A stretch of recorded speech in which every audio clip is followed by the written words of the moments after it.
over. And although their playoff chances aren't over, it's also safe to say their chances aren't unlimited. This 7-game homestand may not be their last chance, but it may be their best chance to get back in the race, because right now they are outside that circle of wagons.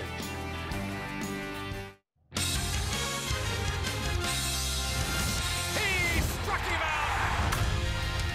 Clear the deck! Cannonball coming!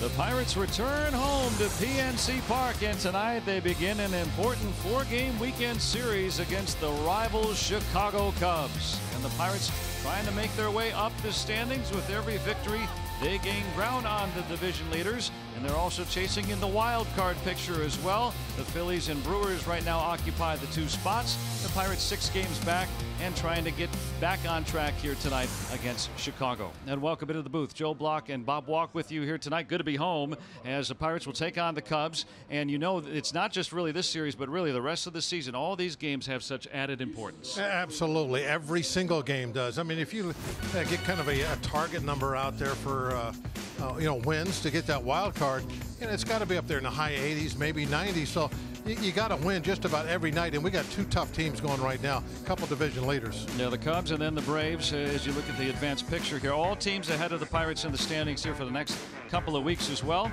And you don't want to be a man down when you're playing the best teams, and so the Pirates will call up Kevin Newman today, the first-round pick of the Pirates from 3 years ago, and he plays shortstop. And with Jordy Mercer being out, they needed Newman to come up and fill the void with Mercer. As we look at the Allegheny Health Network injury update, he injured his left calf a couple of days ago, so he's on the DL for just the 2nd time in his career. Yeah, we talked about how important these games are. I mean, this is a bad time to lose one of your mainstays. Jordy really, since the All-Star break, has been swinging a really strong bat. So hopefully he can get that calf back healthy real soon, and we can get back in that lineup. And the Pirates are back home. That is good news. Maybe some home cooking will help the Buccos try to get back onto a winning streak. A 7-game homestand begins tonight. The Pirates and the Cubs after this here on AT&T Sportsnet.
Round pick of the Pirates 3 years ago, making his way to the big leagues tonight. Just got called up, got the word last night, and he's here in a Pirate uniform. Trevor Williams, fellow San Diego guy, and welcome to Kevin Newman. And a look at our AT&T achieving more down in the AAA International League. 5th best batting average, leading the league in stolen bases and runs scored, 2nd in doubles. Remember, he and Jacob Stallings both hit for cycles in the same game just over a week ago as well. He's not in the lineup tonight, but probably see him during the time that Jordy Mercer's on the DL. Come on, Nova making his way out to the mound. All these games are so very important this time of year. Got to have a good start. Had a nice one his last time out. Had to kind of work through the last couple innings he was out there, but early on he was perfect with the placement of that fastball, as he normally is. And the Cubs still without Chris Bryant, and the lineup for the Cubs tonight. Javier Baez now in the top spot of the order with Jason Hayward and David Bodie, a rookie, at third base, batting third. Rizzo goes down to the cleanup spot. Happ and Almora. Contreras, Lester, the pitcher, bats 8th, and then Addison Russell will end the batting 9. Rizzo on the 2nd straight day as the cleanup man. Baez atop the order. Look at Nova's numbers for 2018. Working his 23rd game of the season. 27 walks doesn't seem like very many, but for him that's a high number. That's been higher than usual for him. But looked like the control was back in that last game. He was really painting the edges with that fastball. Usually relies on his defense more than most pitchers. The Honda defense. Adeni Echeverria will get the start at short tonight with Josh Harrison as double play partner. Freese and Bell on the corners. Dickerson, Marte, and Polanco in the outfield.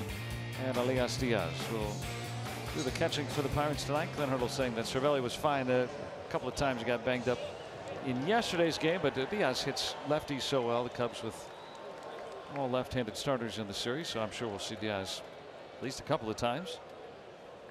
Makes sense there with Joey Cora. And Baez, who has been one of the breakout players in baseball this season.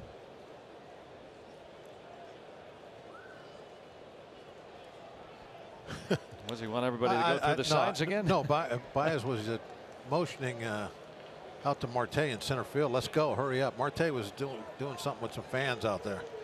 That's what that was about. He's ready to swing.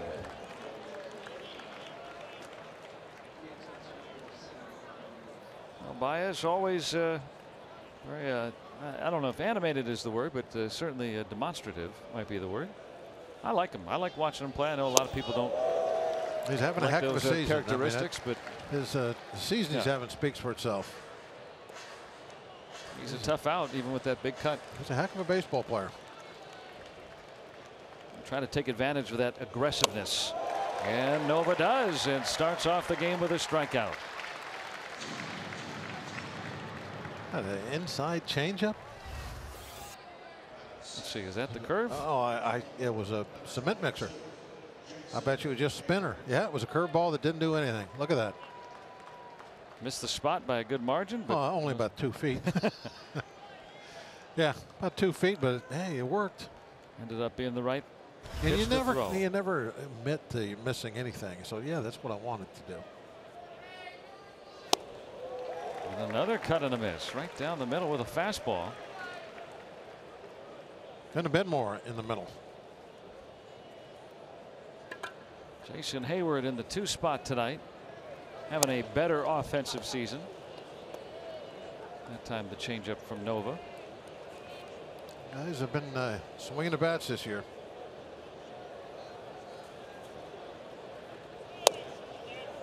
And Nova does not usually fare very well against lefties. The Cubs have 4 batters that'll bat left-handed, but that includes Lester. So really a more right-handed laden lineup tonight. That'll favor him. He's pitched considerably better at home as a Pirate. Hayward shoots it down the line. A nice job from Dickerson. He plays that like an infielder, getting that ball back in. Hayward has to stop. Yeah, a lot of times that could be 2 bases. First look on our Allegheny Health Network Super Mode. Just going with the pitch, hitting it the other way. And Dickerson coming in off the back foot. Get the ball going toward the infield. That'll stop the runner most of the time. The runner can't even tell that ball's coming in. Is it on line? You don't know, but you see the ball is coming toward the infield. You got to stop. Man on for David Bodie. Yeah, I'm anxious to see this kid. Didn't have eye-popping numbers in the minor leagues. Decent. They've been eye-popping since he's been called up. 18 RBIs already. OPS 9.5.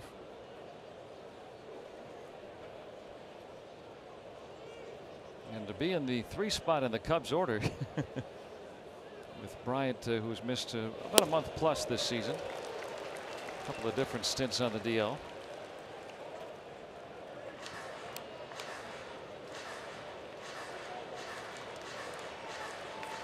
Nova's been getting ahead. There's Bryant.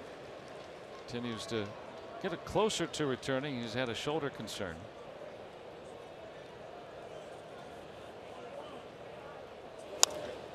That's foul. And Bodie on Sunday night pinch hitting. I mean, for a rookie to pinch hit and do this against Ryan Madsen of the Nationals, a grand slam to walk it off for the Cubs. Wasn't a bad pitch either. You see that was down, and he took it dead central with 2 strikes. The 2 strikes here, driving one out toward the notch. And enough time for Dickerson to corral it. Not tonight. Look at that wind. Most of the time the wind is not blowing down the Allegheny River, but it is tonight. Held that ball up. I want to say that's the 3rd time this year I think we've seen that. And blowing, that's basically, it's not really a huge breeze, but what breeze there is coming straight from center field to the home plate area. And that ball might have snuck over on a different night.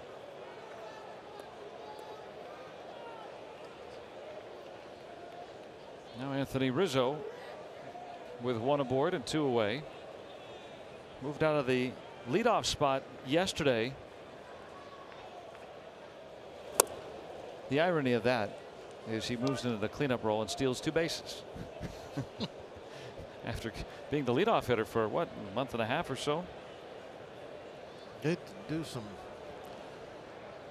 different things with their lineup.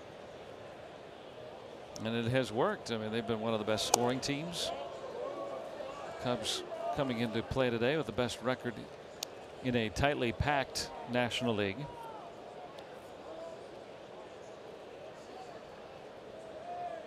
They can put up some runs. Kyle Schwarber not even in the lineup. They've got some options. Ben Zobrist, who's been one of the hottest hitters since the All-Star break, not in the lineup. Poor career numbers against Nova. Nice pitch there, kind of where you have to throw that ball. Fastball up and in. And Rizzo's right on top of the plate. He kind of invites you to throw it up by his hands, try and jam him. Gets him to pop it up. An active inning for Dickerson. He has the final out. Just a harmless single, and that's it. And now the Pirates come to bat in their half of the first.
Going to start things off for the Buccos tonight, trying to get game one against the Cubs. And John Lester tonight, the RAV4 lineup for the Pirates. It'll be Dickerson, Marte, and Polanco atop the order, with David Freese cleaning up. Last 29 at bats against lefties, 14 hits. Diaz has also hit lefties very well this year. Bell and Harrison, the Joshes, with Echeverria and Nova rounding out the order.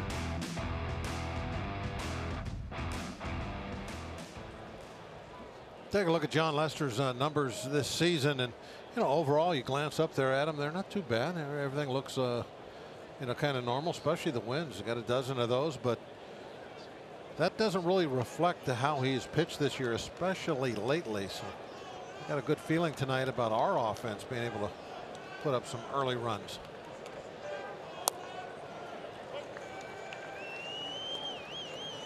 And Dickerson, a much better game at the plate yesterday. It looked like he's just starting now to get back to what we've seen all season. Getting a feel for the strike zone again, not chasing so many pitches down. Little knocks like that. That was down, but still a pretty good pitch to hit right at the edge of the strike zone at the knees.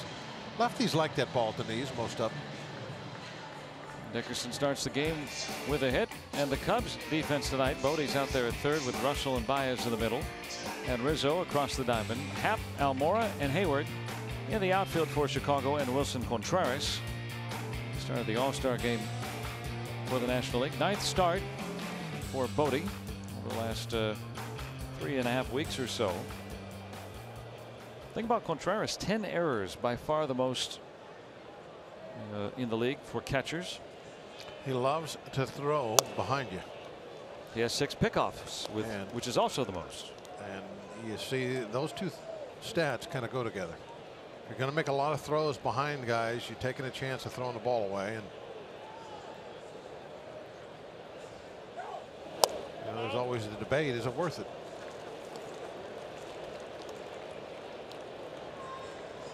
We'll keep tabs on that throughout the series, especially if Marte gets aboard. Always a threat.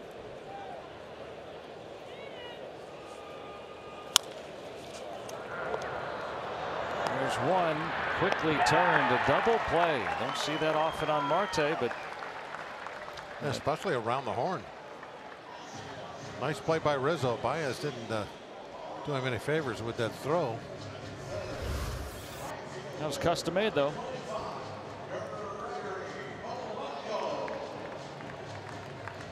Real strong throw to Baez, but then he put it right in the dirt. It was kind of an homage to Lester, I think. Yeah, you're right. Didn't think of that. They might be saying the same thing. Lester does not throw over to first very often, and if he does, he throws it on a hop. Or to second or anywhere. Yeah. He throws home just fine. Yeah, when he's pitching, but that's a question. What if he's got a comebacker and he's throwing home? Does he throw that on a hop? He's got to throw it from the stretch. Sometimes you've seen him throw the ball in the glove, underhanded. That becomes less and less of a story because it seems like he's kind of worked ways around it now. And it's going to continue to be less and less of a story unless he starts getting people out again. Yeah, he's had a rough go of it. Depending on how far you want to look back, the last several starts since the All-Star break, an ERA over 10. It's always a story when there's a a real good starting pitcher, dominant type guy who can't throw to a base or something. But if it's a guy that is getting beat up all the time, nobody's talking about it. How he throws to bases.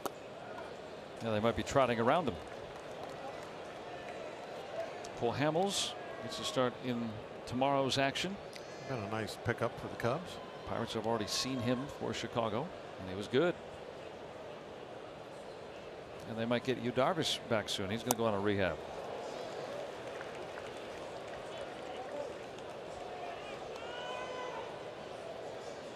Well, these top 3 in the order had a really rough road trip, but Polanco 2 hits yesterday, Dickerson 2 hits yesterday. Maybe starting to come around a little bit. Nope, that's called to strike 3. That was off the plate quite a bit. And both teams scoreless through a frame.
One high-profile promotion with Kevin Newman being promoted from AAA to the big leagues. Well, in the lower levels of the minor leagues, we saw another one, and it involves the Pirates' first-round pick this season. Here in 2018, I'm talking about Travis Swaggerty.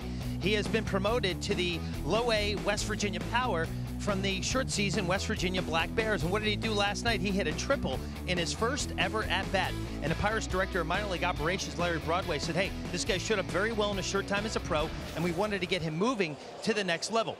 Now, we found out about the promotion as he was about to play in the New York Penn League All-Star game in State College, a game where he singled in 2 runs to help his team win, and the news obviously got better with his impending promotion to full-season baseball, Joe. That's not bad. A couple hours, southwest, and Morgantown to Charleston. Swaggy T is on his move. Yeah. It was nice meeting him when he was here. Get to know him a little bit for a short while. Very confident individual, and he's backing it up. And before you know it, maybe we'll see him like we see Newman here tonight 3 years after getting drafted. Marte wants to get in on the fun. Well, that's news. Hearing that he's moved already.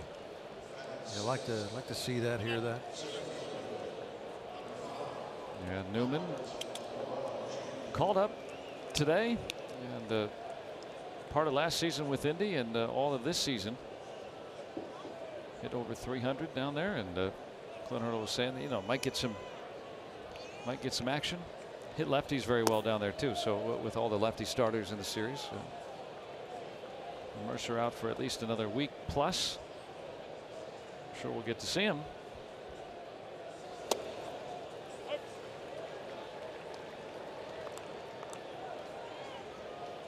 Albert Almora. And we're getting close to roster expansion also. You don't have to worry about sending guys back down. Good point. He was added to the roster today, so does Freese have enough room? Oh boy. Looked like he caught it. I guess he didn't. Yeah, I think he was trying to pick it up off the ground real quick. Either just out of his reach or ticked off his glove. And, look at the fans. He was warning them, hey, I'm going for this, guys. I think he was telling him, hey, stick it in my glove. Put it in there. Get it in there. Looks like the wind also carried it a bit that way. Yeah. Ooh. Now right here, they're scuffling around down there trying to get the ball in his glove. Great looks. Oh, that got somebody's. Move your beverage out of the way. The beer went all over the place. Over with his second strikeout.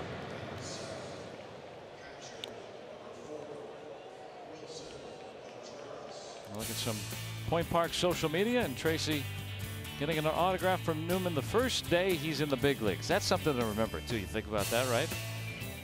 Go back and go, hey, look I got a Kevin Newman signature from that first time around. Wearing number 27 out of Poway, California. Oh, for the really hardcore fans, I mean, that's what you want. You want those young guys, don't you? Oh yeah. Remember that first day in the major leagues?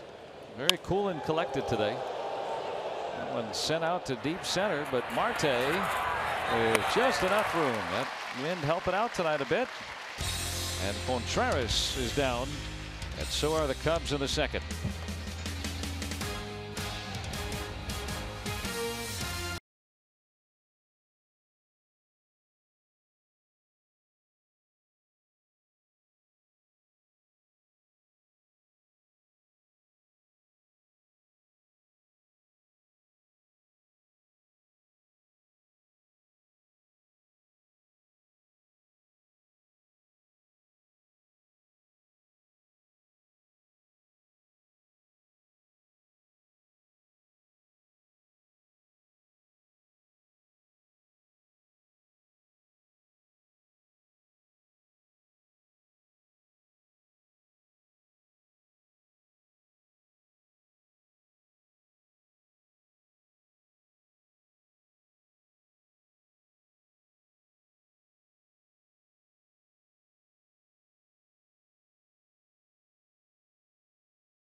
On AT&T Sportsnet is brought to you by the law firm of Bordas & Bordas. Bordas & Bordas, fighting for justice. Let's go Bucks! 0-0. Bottom of the second coming up from PNC Park. Glad you're with us. Pirates glad to be home too after that long road sojourn. MLB.TV now available for a lower price, $49.99. Watch every out-of-market regular season game, plus get a free subscription to At Bat Premium. Blackout and other restrictions apply. Visit MLB.TV and take advantage of this special offer. Always good to see everybody in the black and gold. Hey, there's Penguins general manager Jim Rutherford here with his son tonight. Good seats. Very nice seats. Architect of the two-time Stanley Cup champions, and that's Rutherford Cam right there. We can see where he's sitting. Yeah. That's a nice view. Sitting with his son James tonight. Yeah. Dad and his son watching the ball game. David Freese, boy, he's been swinging solid bat for a good while now. Saw that average up to .298. That's the best he's had since his All-Star season back in 2012. Fountain of Youth, 35.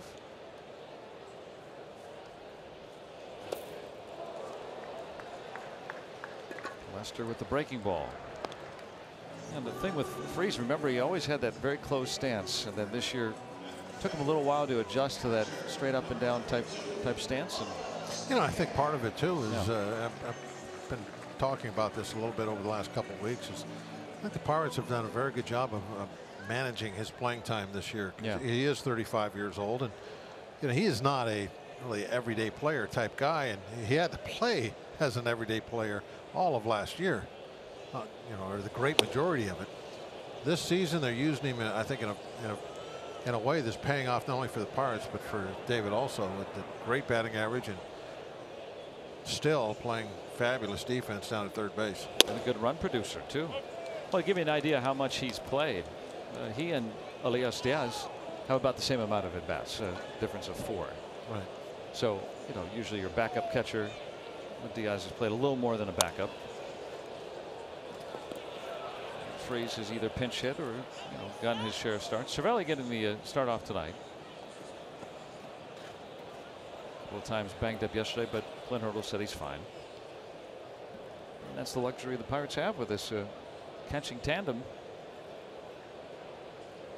The most productive in baseball offensively. Lester with 3 straight strikeouts.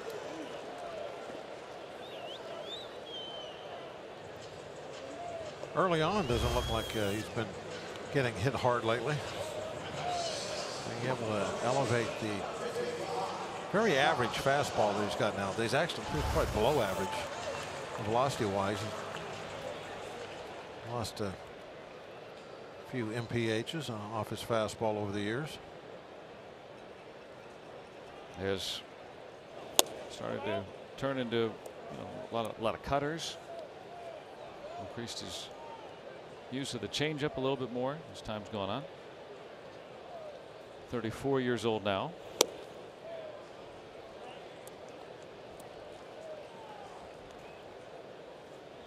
Five-time All-Star, including this season.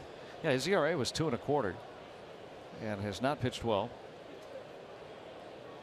since the All-Star game. Yeah, so for some time now. That ERA getting close to 4.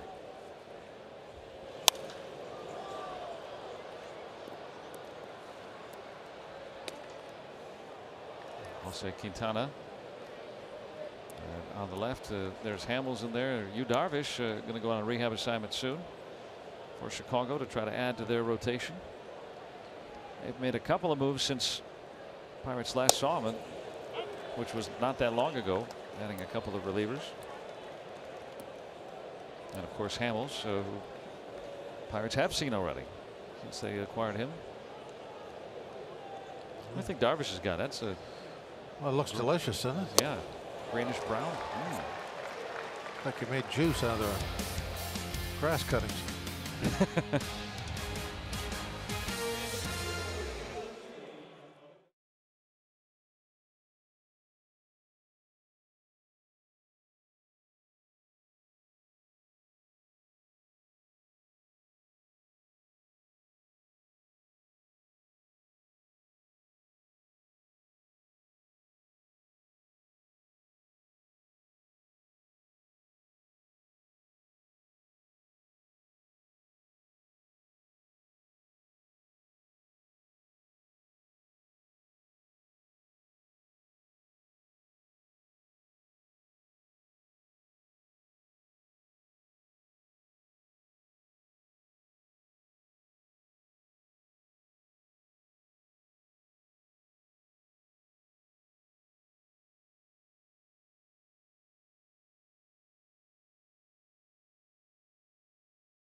Showcase local artists and tracks on Friday Night Rocks during every Friday Pirates game. Latecomer will be our featured performer tomorrow night as the Bucks take on the Cubs, starting at 6:30 on Friday Night Rocks, presented by Iron City Beer. A little extra festive with the Cubs in town. 0-0 on the UPMC scoreboard. John Lester, the pitcher, will lead it off. 8-9-1 coming up for Chicago.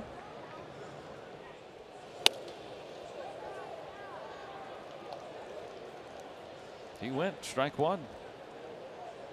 says Scott Berry. Oh, discussion over strike one. You mean to tell me that I swung at that? That one tailing away from Marte. Those are the kind of plays that he's making more and more consistently as the year's going on. Makes them look routine. Oh, very routine. They're not, but he makes them look that way. Flying over there. It's nice to have him back in the lineup tonight. He's a little under the weather yesterday. Well, for yesterday's game, scratched. Wasn't feeling well and just glides over there. Covers so much ground. Talking with him last homestand about that. He said, I don't want to slide. You know, I want to stay on my feet, get to the spot, make the play on those gap shots, and he can cover so much ground. Nice looking uniforms. Why would you want to? Well, the green would match, you know, and you always want to match. Matching is important. Pirates wearing their uniforms with the camouflage trim tonight in tribute to our military. Oh, had green juice before the game. Yeah, see the thematic of the night. Oh, look at the tape, camo tape around the wrist. Where do you even find something like that? I mean, that's a crinkly kind of tape, the really good stuff. Kind of flexes. Oh yeah. Would you use that on the mound? You're not allowed to use tape on the mound. Oh, okay. Like I said, I tried did it. you use it? No, I tried it. And somebody complained. Somebody from the other team. So then the umpire came out and said I'd take tape off. They were afraid I was had some kind of contraband underneath it or something. Yeah. I guess. I don't know. Javier Baez, a strikeout victim his first time. Now ahead in the count 2-0. So that first time through the order, the only base runner, Hayward, poked the ball past the shift. That one line foul.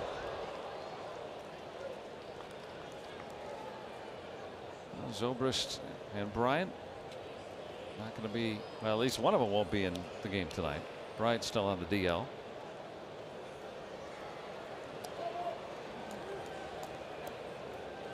Zobrist, a hair-raising experience the other day, getting ejected from Tuesday's game. The other way for a base hit for Baez. Do you ever think he'd become a 300 hitter? I mean, he's almost there. That's why, because he learned to hit like that. You know, just stay in. He still takes the big swing, but he stays inside the baseball. He'll go the other way now. Not always looking to pull. When he's trying to not only take the big swing and hit home runs, he was also looking to pull so much, and it really made him vulnerable to, you know, all kinds of off-speed pitches, change-ups, curveballs. But when you can hit the ball hard like that the other direction, then the off-speed stuff's not that big of a deal. Stay back. Hit the inside of the baseball. As you see it coming in, that inside half that's on your side, that's what you're thinking about trying to hit.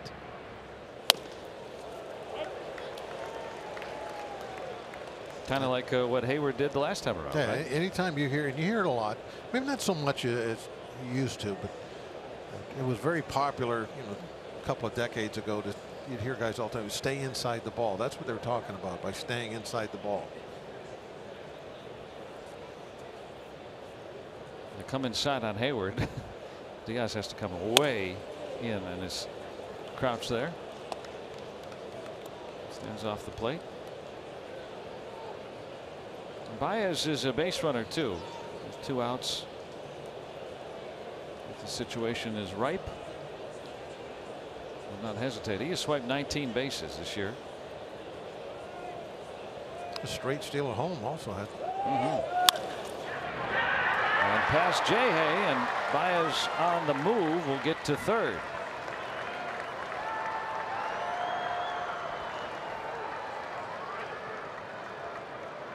Back-to-back 2-out hits and men at the corners. Baez taking off. He must have been looking over his shoulder, because he couldn't just go to third unless he knows that the ball got missed and went into the outfield. See if he takes a peek. Oh yeah, he looked, saw the ball get by Jay Hay and went on to third base. And there's nothing game. Runners at the corners for Chicago. Now instead of Bryant in that number 3 spot, it's David Bodie.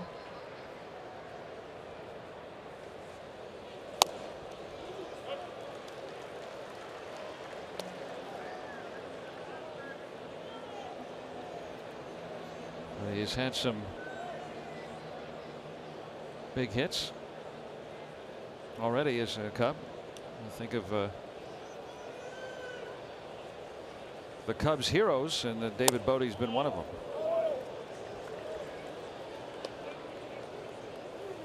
With that pinch hit grand slam. Pinch hit game winning grand slam. How often do you see that? They're down by 3. I mean, it's about as dramatic as it gets. They won the game 4-3. They're being shut out. He hit it with 2 strikes. That's that backyard scenario that you do with your buddies. All the thing is, that's one of the things I'm sure that guys want to check off, and nobody hardly ever does. This young man has done it before he's got 100 at bats in the big leagues.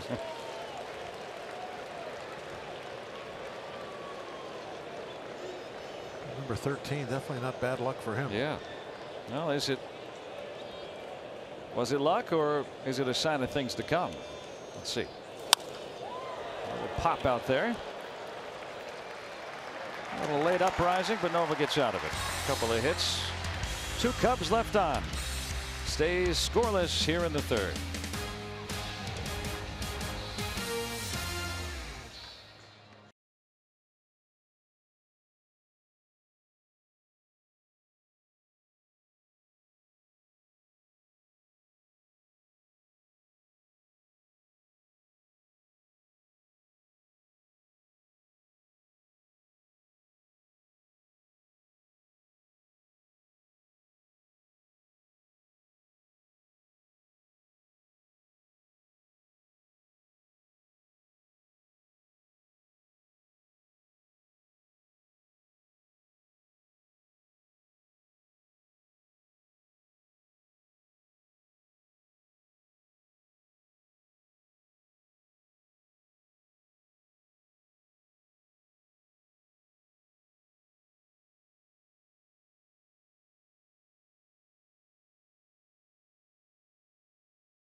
Up here in Pittsburgh. No score. Good game. Pirates Cubs.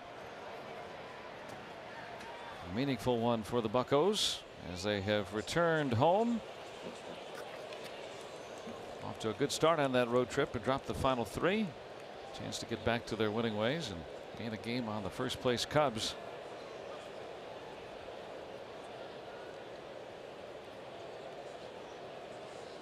Hard to remember, but Josh Harrison was a Cubs farmhand years back.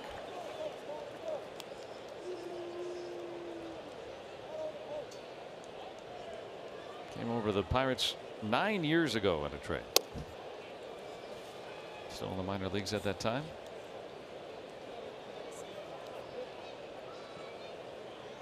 came up was that kind of spark plug type guy that just played anywhere, just tried to get his way into that lineup. Look at that play there by Baez. Yeah, Lester deflected it too. It changed direction slightly, and Baez was right on it. But Jay hit the heck out of the ball, and they had to eventually find a spot for him.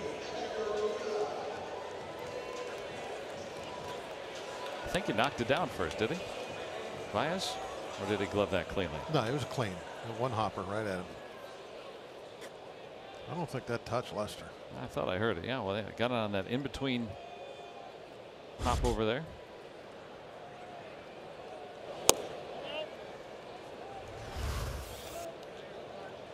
Let's see the glove of. I thought I heard it live, but didn't look like it on that.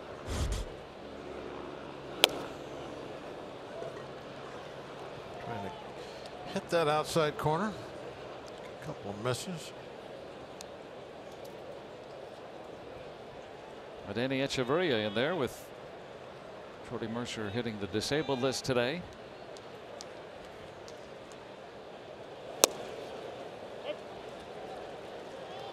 Well, Lester showing pretty good command of that their fastball that really isn't all that hard anymore, but it doesn't make any difference when you can hit spots with it like that.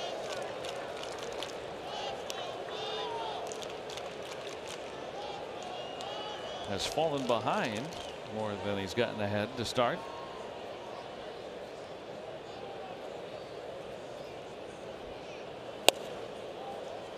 Full on Echeverria in front of the pitcher. Tried to throw that ball upstairs. That was a purpose pitch. Get it up there. See if he could get a swing and miss. Important for Echeverria to get on. That way Nova has got a bunt over.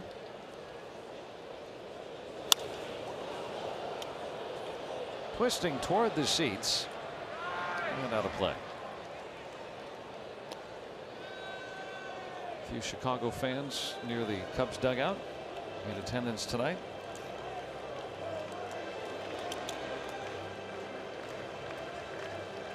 They always come out in force when the Cubs play here.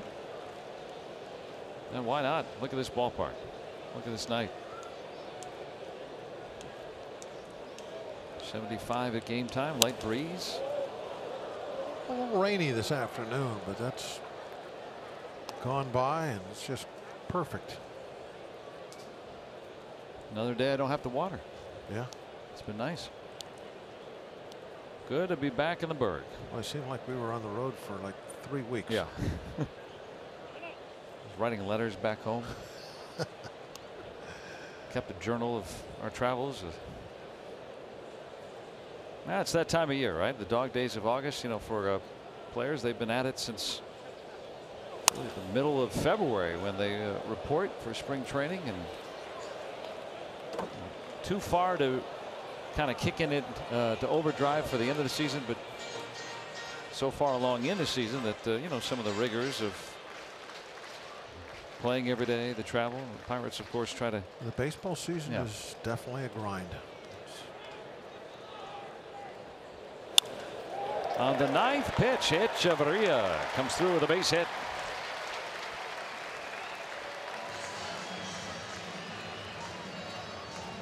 So a one-out single for Adeney. And coming up on Sunday, it will be a Kids Day here at PNC Park. The Pirates will host these Cubs at 1:35. Kids 14 and younger will receive a W.E.B. Mason collectible truck. Every Sunday has that #1 Cochran Family Fun Zone out on Federal Street before the game. And after the game, kids can run the bases on the field courtesy of Rivendell. Go to pirates.com/kidsdays. A really good at bat for Echeverria. And with the corners crashing in, Nova taking a cut.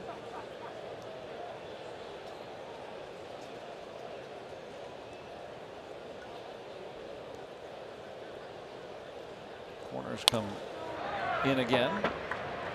The Pirates pitchers are given license to swing away if they see the corners come in.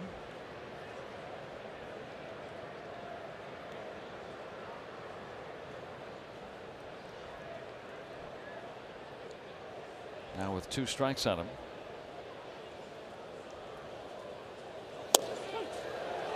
Called out on that. 5 strikeouts the first time through the order for Lester. Echeverria stays at first. This week on an all-new edition of Inside Pirates Baseball, Tampa Bay's loss is the Pirates' gain, and Corey Dickerson reminding himself of that transaction. Plus, fitting in with a new team isn't always a given. Those stories and our top plays debut on Saturday, right after Pirates postgame. Here at Tampa Bay North, right? Yeah, a little bit. Chris Archer, Adeiny Echeverria. There are a lot of Pirates around the Tampa Bay area today. And so much so they named their football team after that, right? Yeah, big pirate haven. Was it Gasparilla, right? Their annual festival for pirating, looting, and the sort. All part of the Caribbean. Now, I don't know how we got pirates way up here. Do know, but it's a long story, so we won't get into it. Right. 1890s. Pittsburgh stole a player, so to speak, and that's where when I came in today, I was past one of the tours, and they were getting that story. Oh yeah. Now the alliteration too. Pittsburgh Pirates, of course. Back then, some intonations of the city, because Pittsburgh, one time, of course, didn't have an H on the end of its name, and where the Pirates play right now, it was called Allegheny. This was Allegheny, and that was Pittsburgh on the other side of the river. So those are other things you learn on the tour. So still take the tour. There's more take there. the tour. Yeah, a lot of stuff on the tour. But one of the great nicknames in sports. Yep. With a history behind it. Yeah. That's what makes it good. Yeah. All good nicknames, they have to have some reason for it, other than, you know, they just picked it in a ballot or something. It was one of those pickoff attempts from Contreras. Could have much closer to being the 11th error than the 7th pickoff. And Rizzo maybe didn't like that. You see the WC on that? It stands for wild card. Rizzo saves him here. That ball could have easily gone down into the corner. Nice backhand pick and all the dirt. Well, the young catcher, the starting catcher in the All-Star game, but yeah, it's an interesting balance. We see about 4 times as many balks as we do catchers picking off a runner overall in baseball. So it's not a percentage play, but if you do it at a timely, opportune moment, can certainly change the inning. So on 3-2 now, Echeverria will be on the move. Fun to watch Dickerson with 2 strikes, isn't it? The way that he can just try to guide the ball where he wants, and a lot of times he can succeed at it. He just chokes up, tries to make contact, doesn't want to strike out, and thinks, well, if I hit a ball somewhere, there's a chance that nobody will be standing there and I can get a hit. Avoid the strikeout. So much for choking up right now, though. Look at where his hands are. Yeah. He did chase and strike out. So instead, the runner left on, and we stay scoreless.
Grab fourth inning. Toyota, what drives you?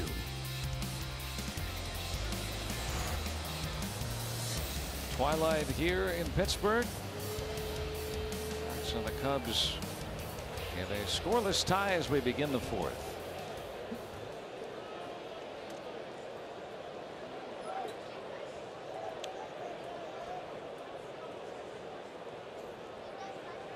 Anthony Rizzo will start it off for Chicago.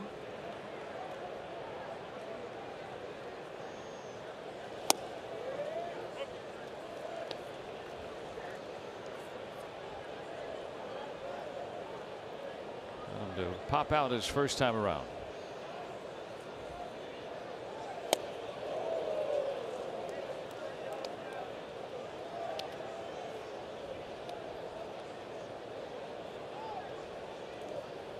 Nova trying to negate the lefty batters a little bit tonight with that changeup. He's thrown it as much as he's thrown the curveball tonight.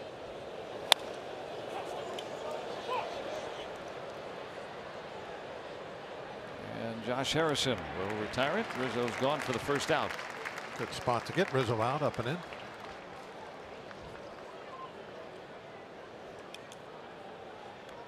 Nova challenging hitters. You look at our Barrel Automotive League leaders, the fewest walks per 9 innings since Nova first pitched with the Pirates, and only Clayton Kershaw with a better walk rate in baseball in Nova's entire time with Pittsburgh.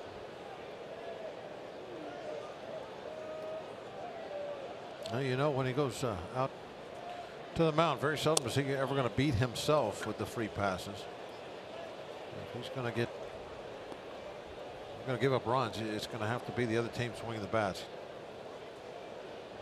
That one hit deeply out to right center, and Happ with a deep home run here in his hometown, and the Cubs have a 1-0 lead.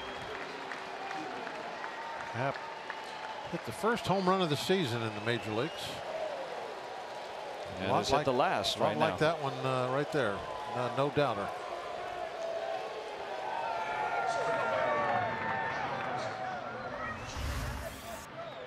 Watch Nova. That was the changeup. He knew it. Look on our Allegheny Health Network Supermo. You know, when you see a changeup hit like that, middle of the bat, no little hitch in the swing, anything. It's almost like, was he looking for that pitch?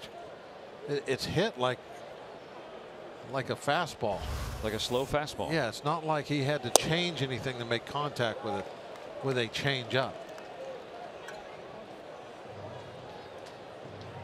Happ's 13th home run. He struck out a lot this year too. Maybe guessing, right? Perhaps. You know, you might maybe not full on and sell out on a guess, where you're like, okay, I'm doing nothing but looking for this pitch. But like you mentioned, it's a lefty. He's going to use changeups a lot. So he's kind of in his back of his mind, he's thinking off speed, perhaps. But he hit it like he was definitely thinking off speed. Well, it's a 2-0 count, and all right. Well, is he going to throw me a third straight fastball to get back in the count?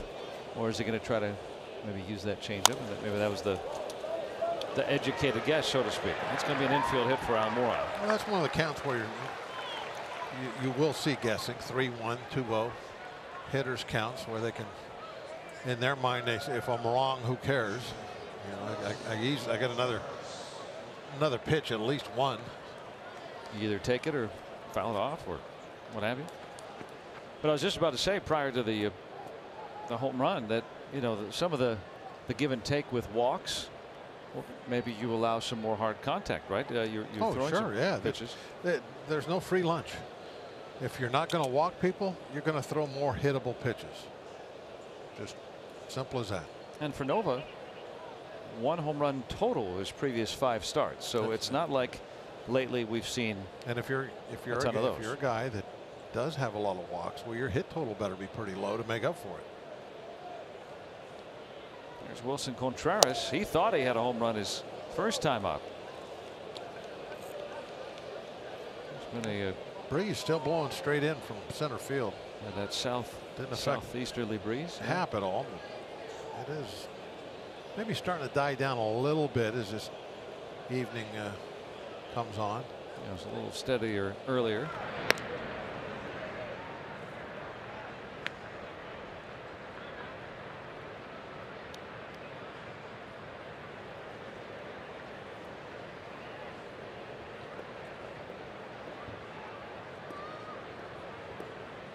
Nothing on the Ian Happ home run.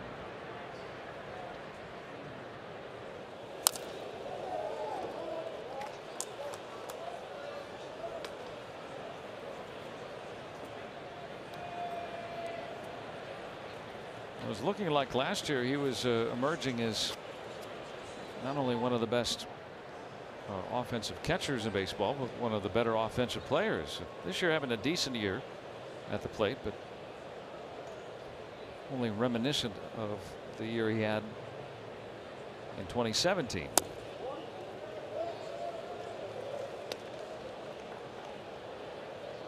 Nova falling behind here in the 4th inning.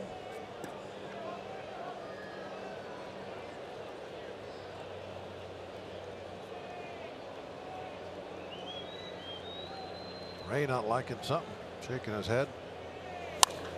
Well, probably something like that, right? I mean, Nova's a guy that usually gets ahead. Yeah, when he's not throwing strikes, it's definitely a red flag. He's gotten ahead. That's about average or a tick above average. 63%.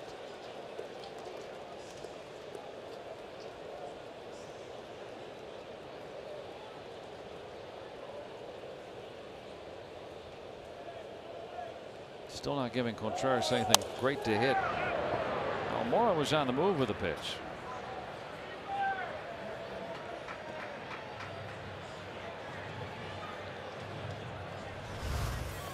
Hit and run here. See that he's looking over his shoulder the whole time because he knows that it's not a steal. I'm going to be protected. The ball will be, put in play or at least fouled off. So he needs to know where it's hit. So that's why they on a hit and run they always look. If you see a guy taking off for second and he never takes a peek, that's sure sign of a straight steal. Not going this time. And a fair ball. Freeze delivers a strike to first. Off balance and across his body. Nice nimble throw.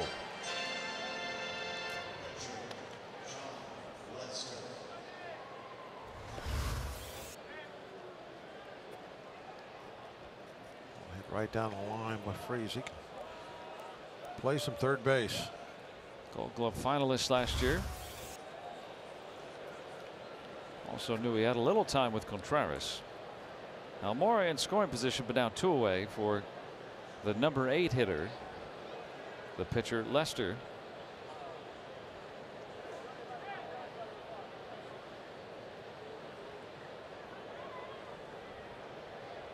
Hitting 104.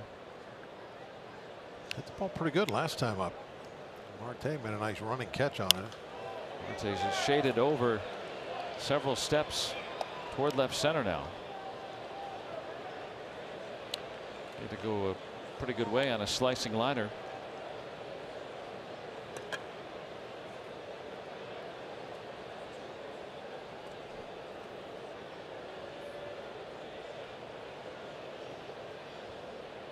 Nothing on the Ian Happ home run. Off the plate. And Bell will record the final out. Cubs get the game's first score. 1-0 on a Thursday night in Pittsburgh.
the 4th inning. I'm here with Jason Riley. He's the executive director in the Tickets for Kids program. It's a nonprofit nationally known that makes events like this possible for certain groups of kids. And Jason, what more can you tell us about the Tickets for Kids program?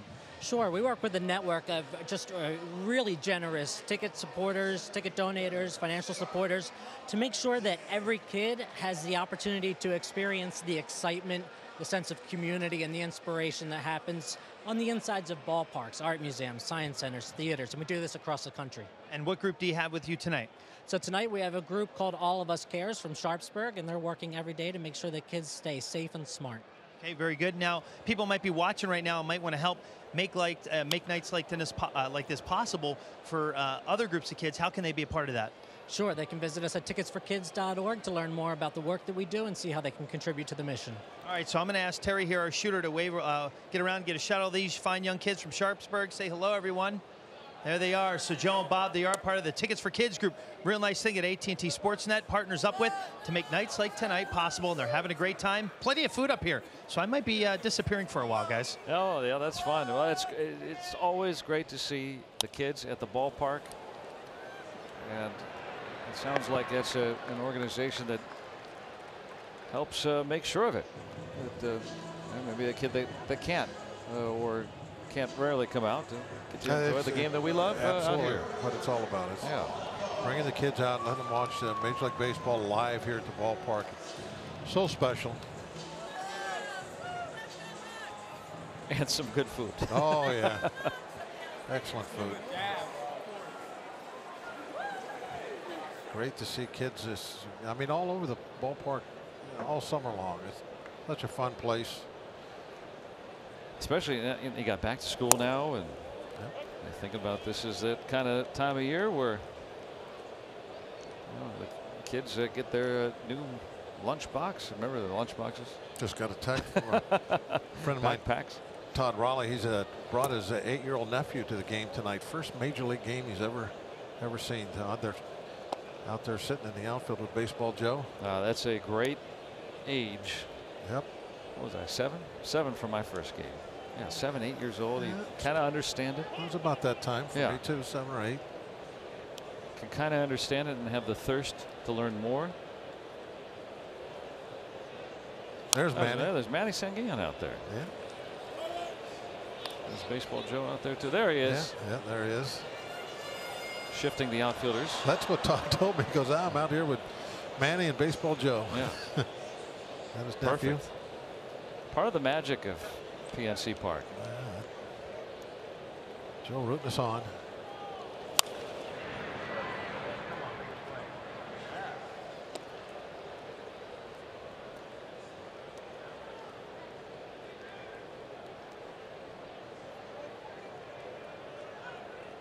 Polanco struck out looking against Lester on a pitch that was outside the W.B. Mason strike zone. Not what I thought we would see from Lester so far anyway. Hasn't thrown him a fastball yet. Till there. Well, let's check in with Rob King. He's got a game break.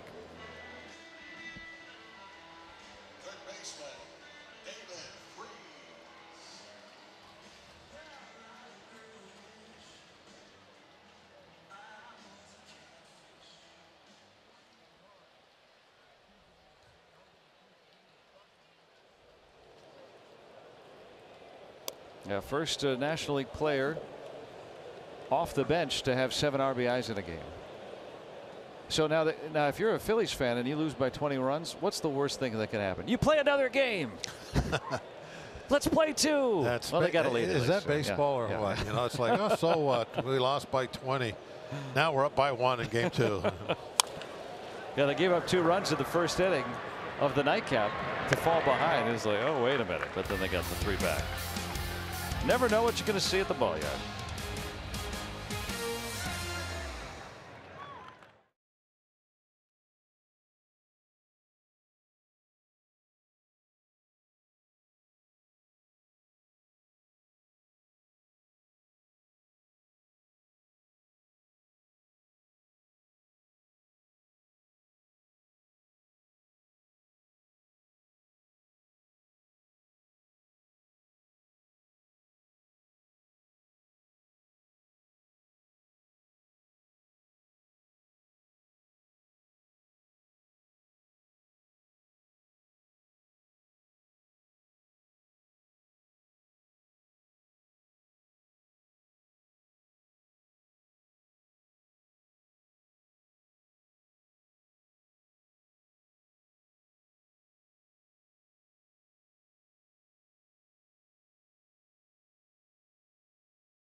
the Pirates have produced, and among those who have notched unforgettable events, Juan Nicasio, Garrett Jones, you see right there, Eric Kratz, mixed in with Roberto Clemente, Ronnie Stennett, and the others.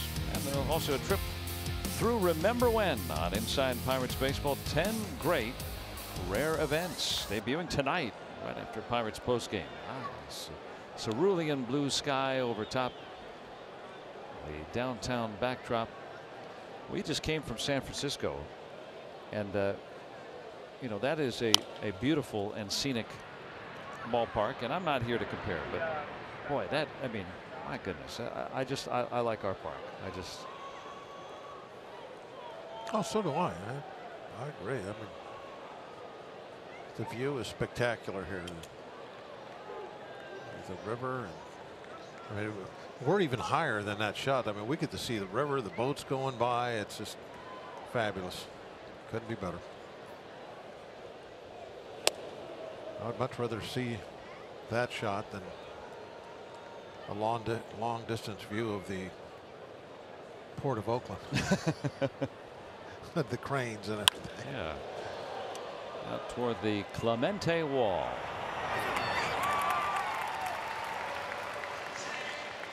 We come here, you know, 81 times a year, and it's really that first game back every homestand. I do get my breath taken away again. It's just one of a kind place. And it's ours. Cannot beat it. Yeah. No, I understand why everybody's very proud of AT&T Park.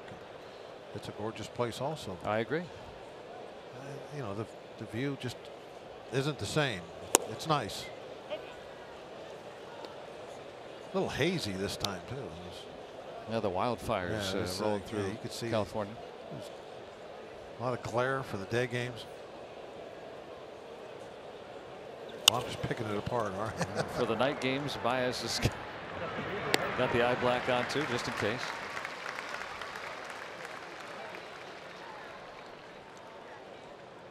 Two up and two down on 5 pitches for Nova.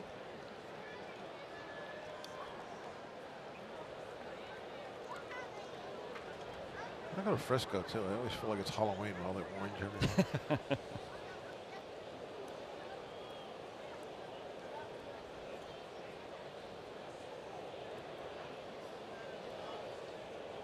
Jason Hayward has a pair of singles tonight.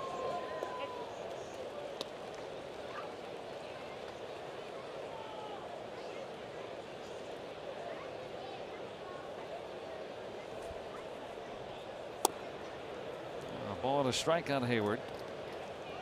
Cubs have collected 5 hits tonight, 4 singles, and the home run by Happ. That is the difference maker thus far. Pirates with a pair of hits, also singles. Dickerson and Echeverria.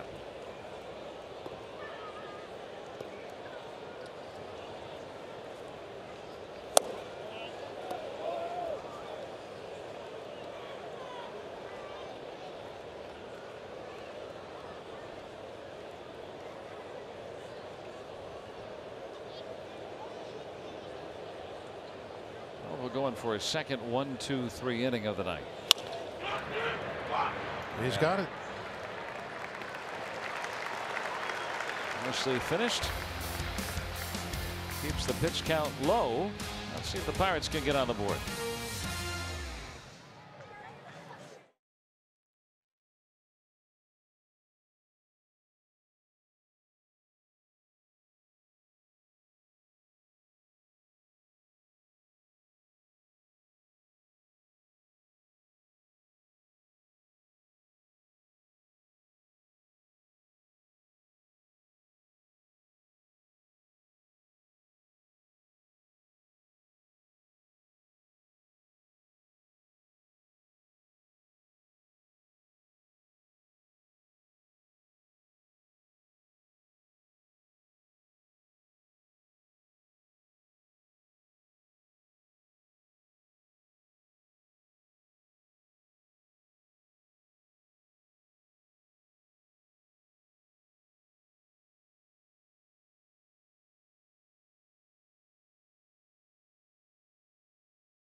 is brought to you by Barrel Automotive. Check out the Barrel Hot List at barrel.com. Now the only way to buy a car. And by Allegheny Health Network, official medical provider of the Pittsburgh Pirates and fans like you. Let's go Bucks! Elias Diaz will lead it off. Bell and Harrison to follow against Lester.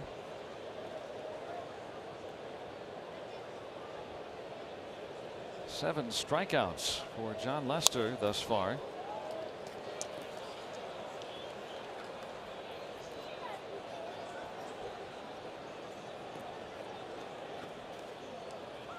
Yeah, coming in, Lester has had a really rough go of it, but he hasn't pitched with a man in scoring position tonight against him. They've thrown a lot of fastballs tonight.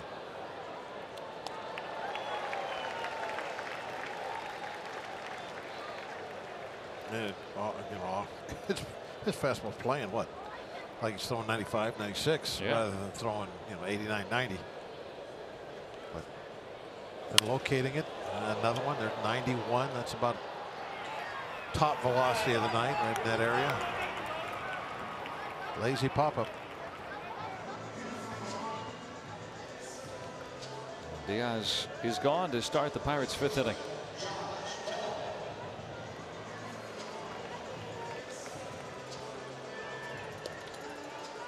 Well, Lester's given up 22 home runs this year, and that's too shy of the most in the league.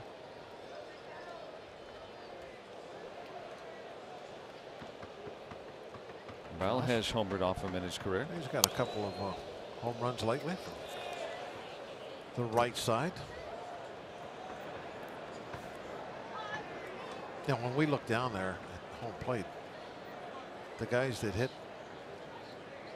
right-handed are always on the left side of home plate.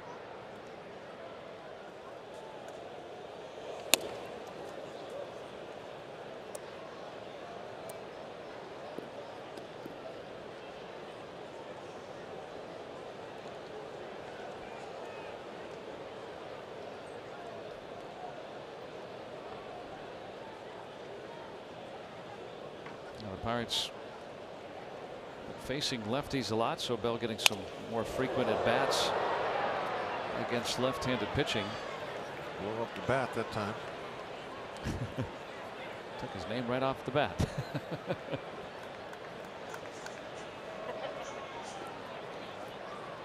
That's what happens with those cup bats sometimes. You get that ball to hit and it'll just peel a chunk right out of the end of it when it hits right inside that cup. A splendid splintering. The bats with the rounded ends, the traditional end, they won't do that. Cody has the second out.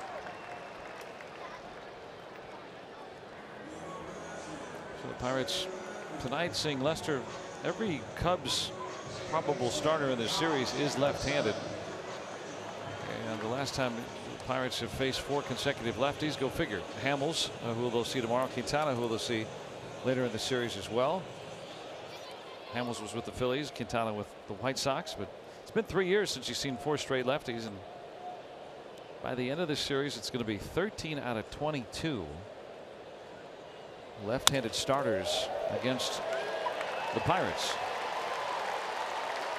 A 2-out single for Josh Harrison. It's never a guarantee. It's just that. They still haven't found the handle on the ball.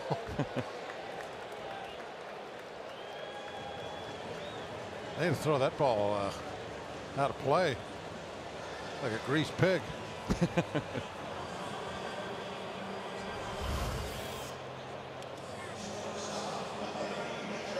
Hey, went behind the back. Oh, come on. What's up with that?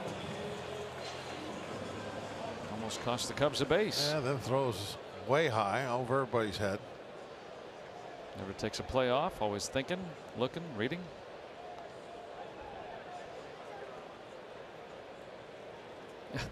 And he's doing that when Lester has the ball. Thinking, well, what are you going to do? Come and tag me? I'll outrun you.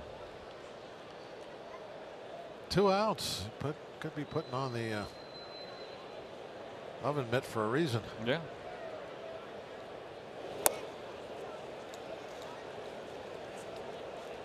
And Echeverria is a swinger too.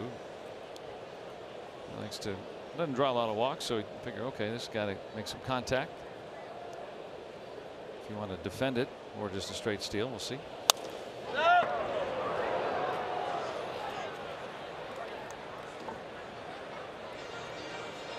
All the different things that go into managing, huh? And yeah, I mean, he's thinking of something that's going to happen 2 or 3 innings from now. It's going through his head right this moment. Have to in the National League game with your pitcher batting. Who might the Cubs use out of their bullpen?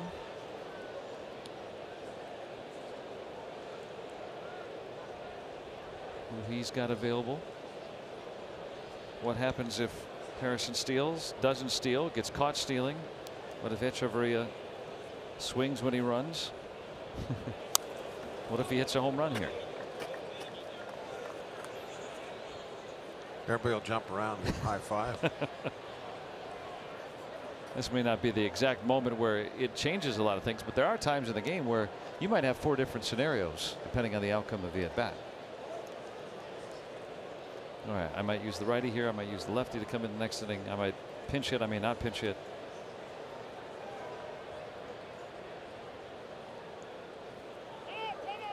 Timeout was called, and that divulges what Jay was intending on doing. Nice jump to see Jay upset. Thought he had it.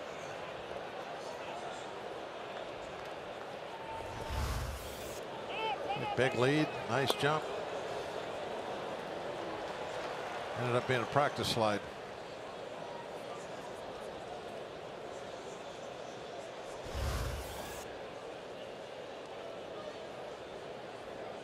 And catch your breath and maybe do it again.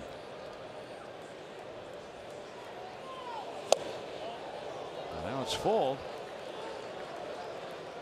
I think the odds are pretty good that he'll go on this pitch. Yep. He'll be running. Yeah, 3-2, 2 outs.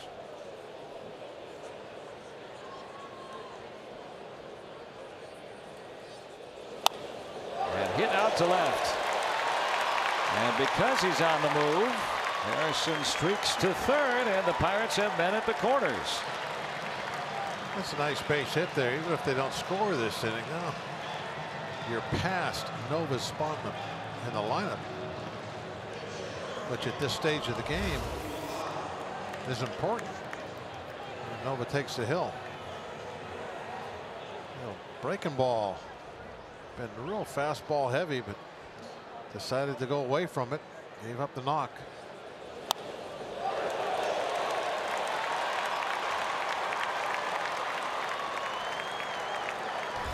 Watching that throw in a second, make sure it was handled properly. Nova has never driven in a run. That could change here with 2 outs.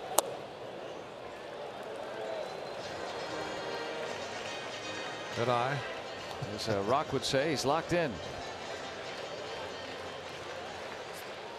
That was a good take. Oh, he is locked. Look at that. Now he's taking strikes and they're getting called balls. That's when you're really locked in.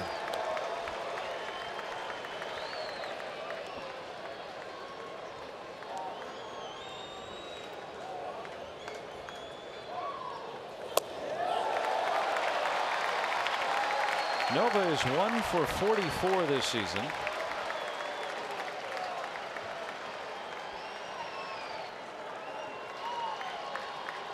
I think he's going to take a couple here. I think you're right.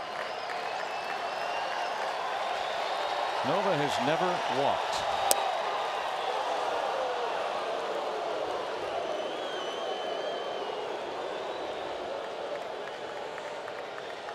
Got to have the take sign here, doesn't he? Oh, yeah.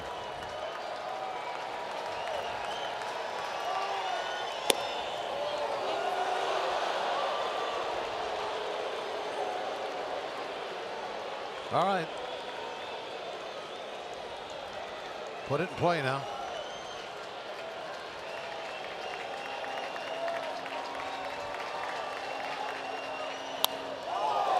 Spoiled it. Fans are into it. That's a big at bat right here. I mean, Nova could tie the game, get his first career run batted in. Or if Lester misses, his first career walk to load him up.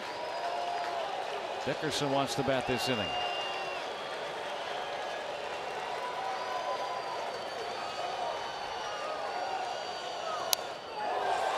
Nice.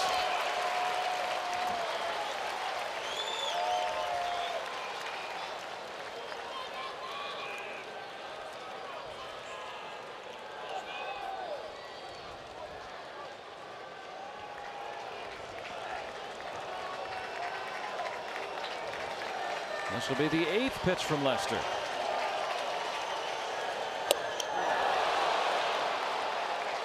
That might have been ball 4. Instead, the Cubs will keep their narrow lead.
And may not be reproduced or retransmitted in any form. And the accounts and descriptions of this game may not be disseminated without the express written consent of the Pittsburgh Pirates. Make your plans to come on out Saturday night. The Pirates will be hosting these Cubs at 7:05. There will be an Irish Fest on Federal Street at the Jim Beam Block Party before the game. That's got live music for you, food trucks, and alumni autographs. Then the post-game Zambelli fireworks show presented by Rivers Casino. That's Saturday night. Come on out, pirates.com/fireworks. The Pirates hope to hoist the colors when this one is through. Down a run on a Happ homer. He's due up 3rd here in the 6th.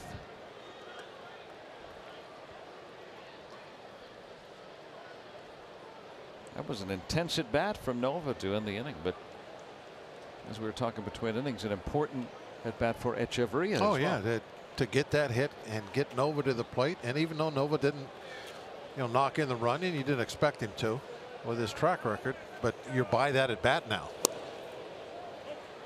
And in the National League game, and going into the 6th and 7th inning, you want to be past that pitcher's at bat. If you need to make a move, right, you don't have to double switch, right? That wouldn't be a factor now. It's like you're not saying, well, he's leading off, pitcher spot's leading off next inning. Let's see if he can get this last out. You're not worried about him, the pitcher spot leading off the next inning. You don't have to worry about making a double switch, any of that stuff. You can kind of just let him pitch until he's ineffective. Yeah, whatever happens. You make your decision now on the pitching alone.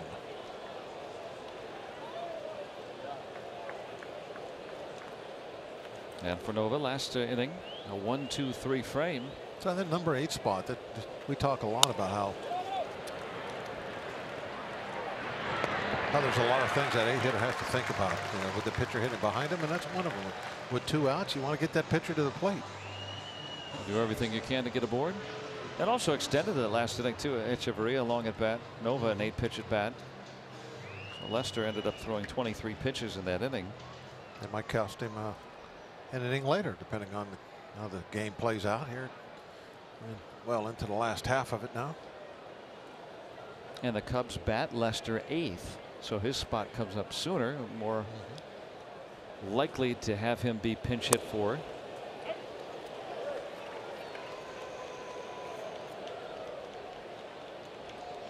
Rizzo in the cleanup spot tonight, 0 for 2.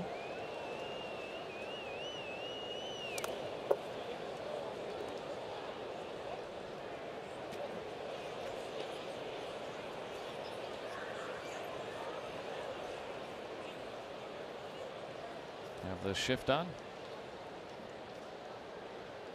3 Pirates on the right side. Got in on his hands. Oh, he's living in there tonight, isn't he? Made some good pitches inside the Rizzo, up, elevating them. And when Rizzo stands in there, you see where his hands are. His hands are actually over the inside corner of home plate. So even though that's basically a pitch in the strike zone. I mean, his hands are right over the inside corner. Nice knockdown by Bell.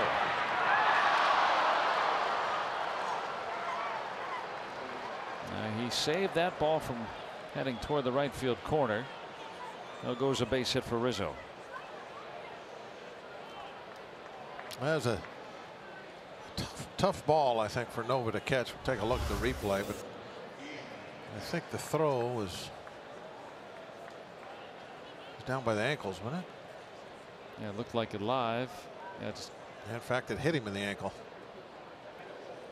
And Nova's not the best glove guy that we have going to first anyway. You kind of want to make sure you give him a good toss, but back when you're laying on your back, you get what you get.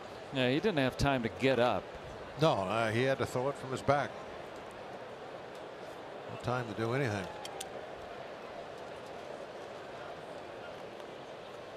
That's why it goes as a hit. Might have been extra bases if Bell doesn't knock it down. Now Ian Happ, who hit a home run his last time up, that is the lone run scored tonight.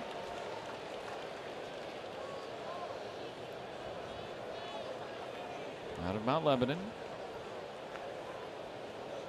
Went on to play his college ball at Cincinnati, just like Josh Harrison.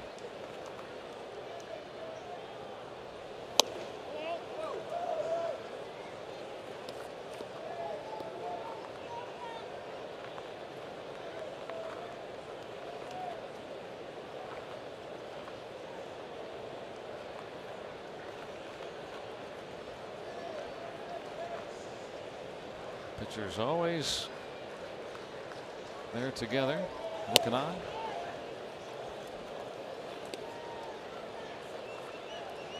Falling behind Happ. He homered on a 2-0 center cut changeup that first time around. Nova has seldom used the changeup since.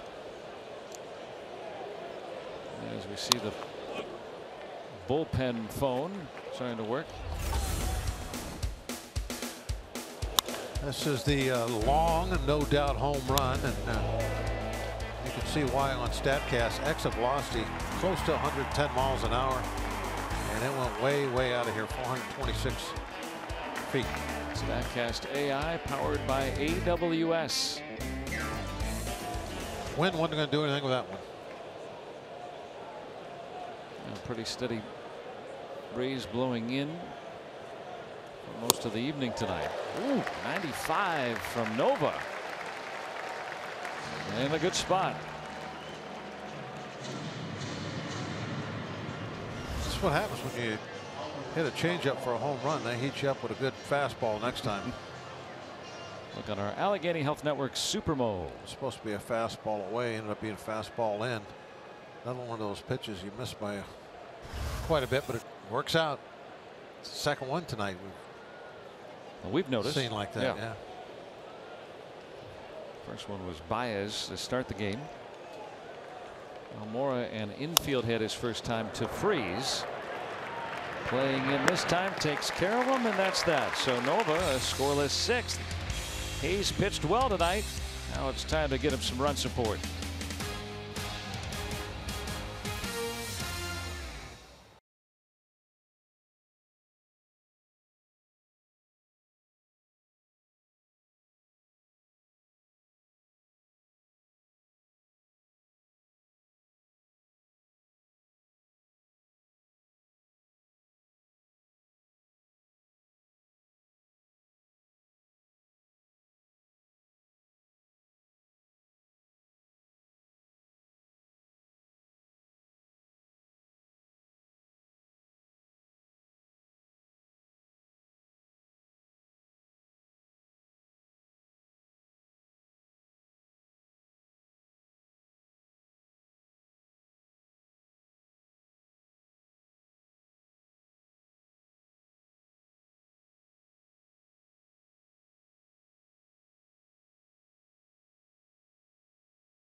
Brought to you by the Chevy Silverado and your Western PA Chevy dealers. And by Levin's, the official furniture and mattress supplier to the Pittsburgh Pirates. For the best quality, service, and value, shop Levin's. Let's go Bucks! Let's go Bucks indeed. Need some Bucks bats to get moving here against John Lester and the Cubs. 1-0 Chicago.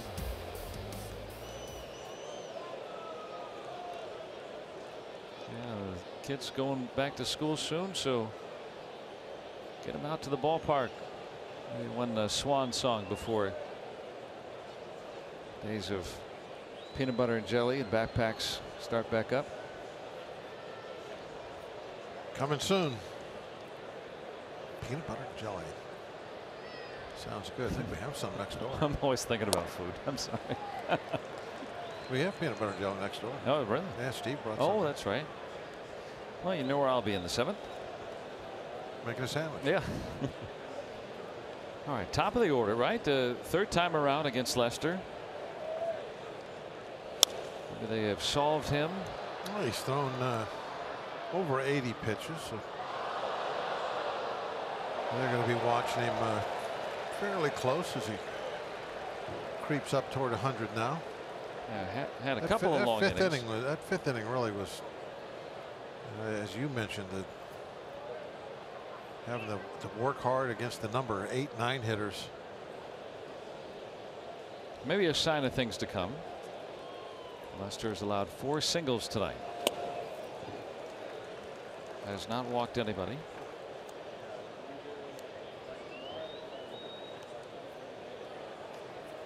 Oh boy. Rain delay. No, who roots for a rain delay? I mean, come on now. Not tonight. Talk about the ultimate contrarian. Everyone else, oh man, game's stopped. This guy's getting up. Rain delay. All right, that's what I came here for tonight. I came to see Sammy Sosa, and I came to see the rain. Maybe he's just real slow, and that's his nickname. Yeah, there you go. That could be his softball shirt. Out to left. Happ is there. Mike Hargrove never played for the Cubs, right? Was he slow? Yeah, the human rain delay, right? Oh, that's where'd he play at? Cleveland, Texas. Well, see, I played the big leagues, National League, so I don't know those guys. Yeah, that was the junior circuit. You're always bringing up those names, guys I never heard of. Like Mickey Mantle. They have a DH. Was he a DH? That's right. He played before the DH. Okay, you got me there. Good call. DH implemented in '73. Remember, I was an Angel fan. That's right. Well, that was back when the pitcher batted in the American League. Yeah.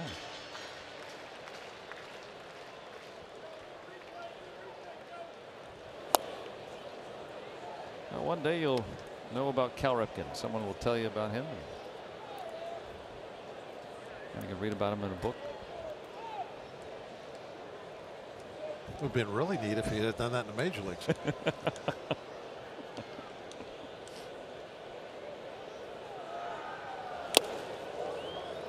Upstairs fastball. Lester very daring tonight with that. Well, some activity now for the Pirates. Keone Kela.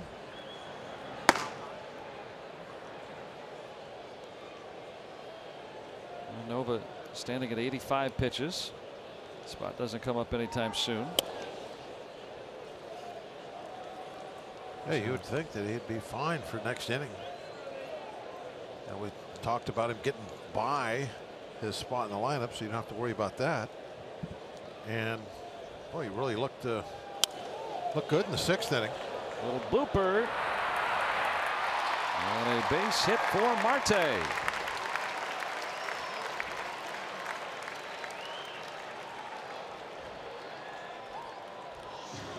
One-out base runner for the Buccos here in the 6th. And coming up, a free shirt Friday tomorrow when the Pirates host these Cubs at 7:05. The first 20,000 fans get a free Pirates t-shirt thanks to the Western PA Toyota dealers. And it's $1 dog night tomorrow night too, presented by Sugardale. Pirates.com/free shirt Friday. Come on out, join us. Cool t-shirt. That's that 90s script road style Pittsburgh.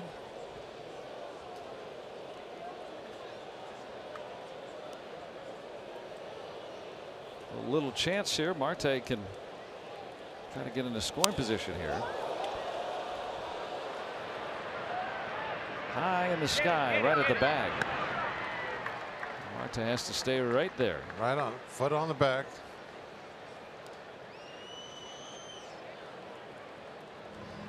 What else could you do? The ball's right there. Better have your foot on the back. Polanco like that first pitch.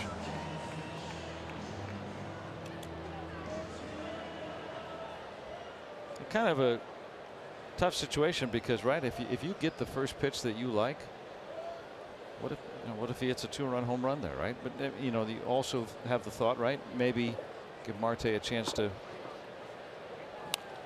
I mean, usually you think about that with 2 outs, right, getting in scoring position. But in this game, a 1-0 game in the 6th, and an elite base stealer like Marte, would you even consider that as a hitter to try to let him get into second base? I mean, if I was a singles guy, yeah, definitely. But when you're the power hitter, I think if you're a guy like Freese that can drive him in from first, if you see something you like, go ahead and see if you can hit it off the fence. Marte is called out. Baez, who is known for his ability to put some tags on guys, just like Jay did the other day. Wait and see what the Pirates want to do. Ball was caught way high. Yeah, he got him. Wow. That was like Jay's tag. Yeah. Very similar. Acrobatic. He's saved a stolen base right there. And so the Pirates inning ends on a caught stealing.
Brought to you by T-Mobile, and Ivan Nova this year against the Cubs. He has been pretty stout. He certainly is doing a great job tonight, but he likes to go against the Baby Bears. Tonight is really, I think, been a special game. We must-type win. We've lost 3 in a row, and to have him come out and give up just that 1 run on the solo home run through 6 innings, and now pitching into the 7th.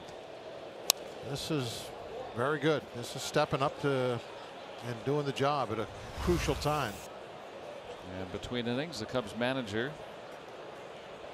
talking with John Lester. Remember seeing if he's going to go anymore or not. 92 pitches for him. Now Spot is due up second in the inning. And it's just a 1-run game.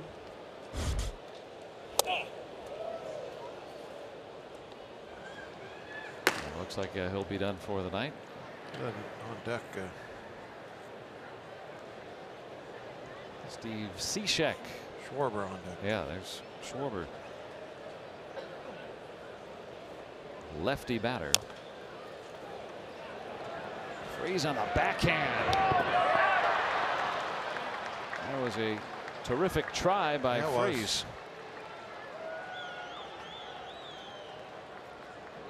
The ball maybe tailed on him just a little bit. And when you throw sidearm like that, you're going to put a little side spin on the baseball, and it's going to have that little tail, and just moved it away from Bell.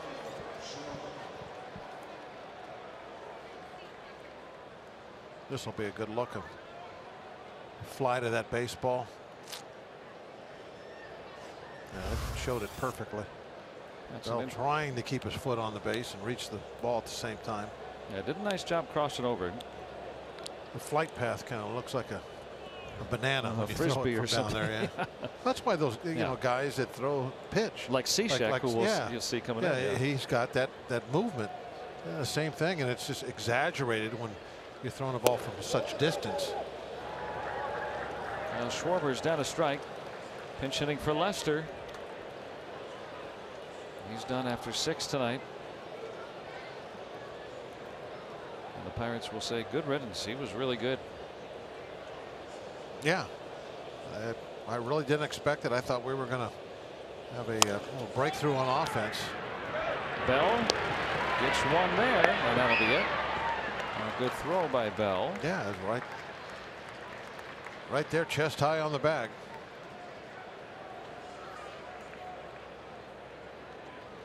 Bell has had his warts over at first base, but he's made a few nice plays tonight, a couple in this inning. That crossover to try to save that ball, and look at that throw. That's right there. Just a long developing play, and Schwarber hits from the left side, so he's got a little bit of an advantage as far as beating that ball out. So he's at first with 1 out. Addison Russell is the number 9 hitter. 0 for 2 tonight. 90 pitches for Nova.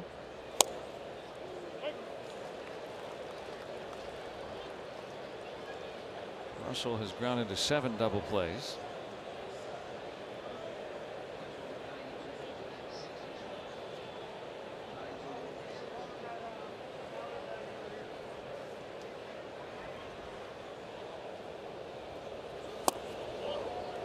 This has been a very well pitched outing for Nova tonight. And if he can go 7 and limit this club, they scored 8 runs last night. Did the Cubs. I mean, this is a very good offense. Really have never had a rough and tumble inning. That 19 pitch inning was the 4th when he allowed the homer to Happ. On a 2-0 changeup that, as you said, Bob, you might have been guessing on. He hit it kind of like he was maybe looking for it a little bit, but heck, it just, I mean, nothing's going to take away from the job that Nova's done so far tonight. That's it, just from Happ. And ahead on Russell. Good stop by Diaz.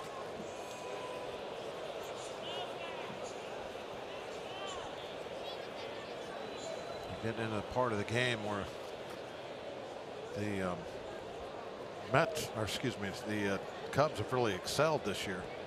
Now Richard Rodriguez, who's been excellent at stranding base runners, has kind of ascended to that role. And if he's not careful, there might be 2 aboard here.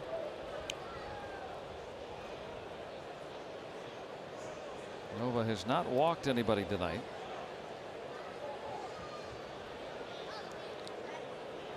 The Cubs, they put a lot of pressure on bullpens. As a team, very good hitters in the last third of the game.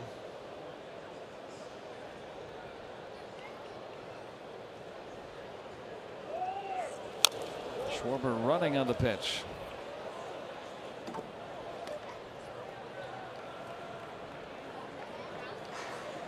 You're not with Nova. He's such a strike thrower. Pitches to contact a lot. You're not reluctant at all to start runners with him, or hit and run for that matter. We saw them try that earlier. When Contreras was hitting. Doesn't strike out a ton of hitters. You want to try and stay out of double play, so you start runners. And Freeze draws Bell off the bag, but he got the tag. Yeah, really nimbly done by Josh Bell. Real nice play by Bell to come off the bag and make sure he got that tag down. That was well combined to get it out.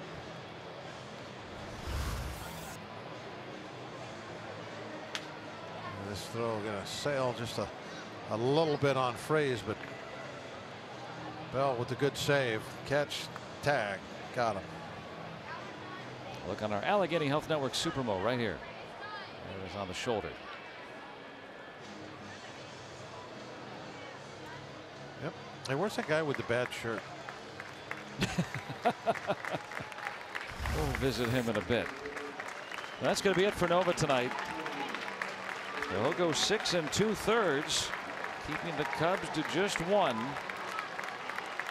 And he'll get some applause, and deservedly so, on his fine outing tonight.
Position.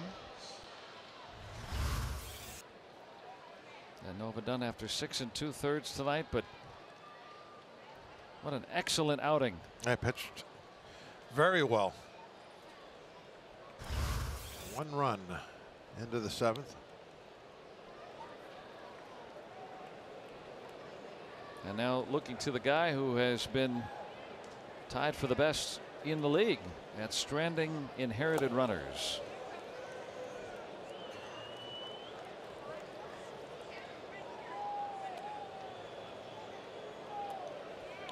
Yeah, good numbers all around.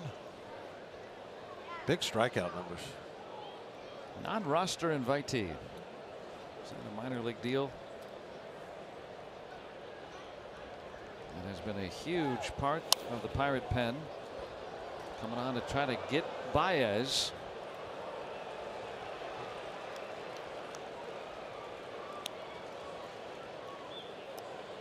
For Richard Rodriguez, 20 of the 23 inherited runners he's stranded. That is tied for the best rate in the National League.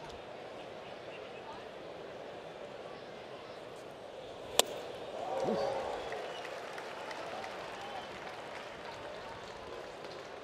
Don't always have to throw Baez a strike. And he's facing the guy who leads the league in runs batted in. So what gives? Don't throw him a strike.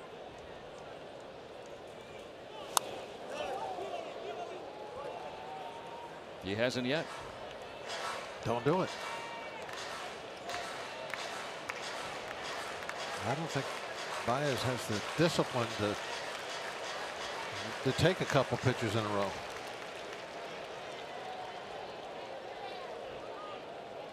He's walked 18 times this year. He wants that RBI. He's going to try and get the hit. And Rodriguez taking advantage of that aggressiveness, stranding the runner, and the Pirates down a run at the stretch.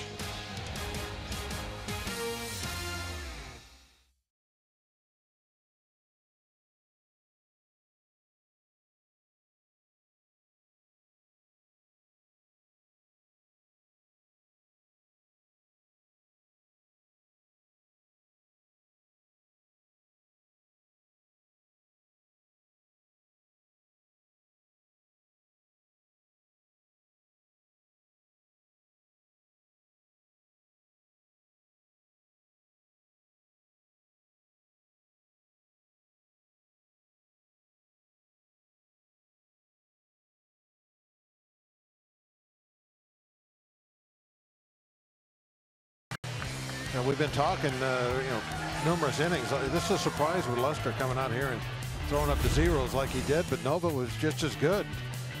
He went out there and really kind of matched him.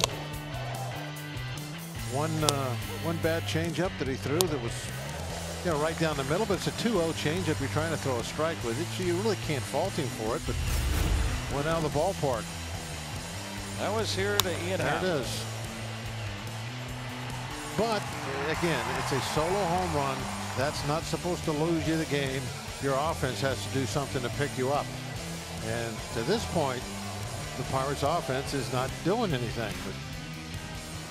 But we got somebody new out on the mound to take a shot at. Maybe that's what we need. Yeah, that's the difference. As the Pirates could not solve John Lester, but he is done for the evening. My boy. A good outing for Nova. Excellent considering the circumstances. Oh, this is, you're stepping up at a big time. This is important to pitch games like this at this time of year. And now Steve Cishek sells seashells down by the seashore. One thing he doesn't do is give up very many hits. Look at that opponent batting average. 179. And the walks aren't too bad. 20 and 54. Not great, but not too bad. Even better against righty batters, the first two scheduled to face.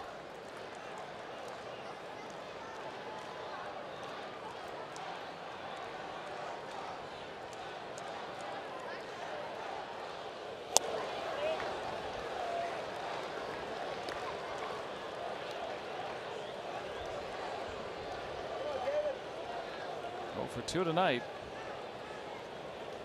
That was against Lester. Get to face a righty, but I'd imagine because of that, that sidewinding delivery as a right-handed batter, that's a much different look. Yeah, there is nothing that's even remotely in common between the Cubs pitchers tonight.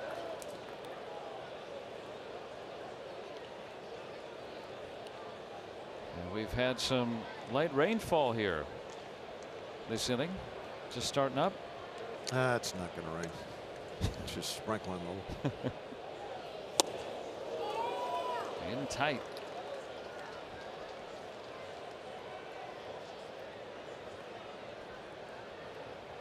That's all right. It's kind of like a heavy mist is all it is right now.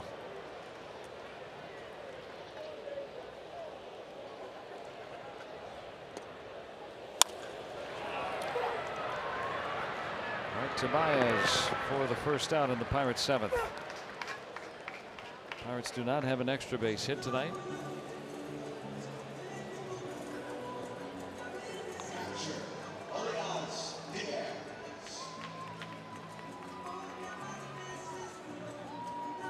Maybe Elias Diaz put a charge into one. I can see him catching something down and in, just dropping the head of the bat to it.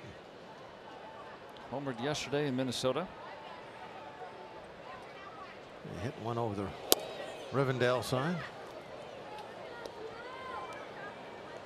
Yeah, Robbie getting that ball, making a new friend. I didn't realize it till just a couple days ago. He's the ex-mayor of Minneapolis. No, that's right. Served a 4-year term. Yeah. He is the king of that city. Yeah, fan favorite. Yeah, people stopping in their tracks. Busted bat.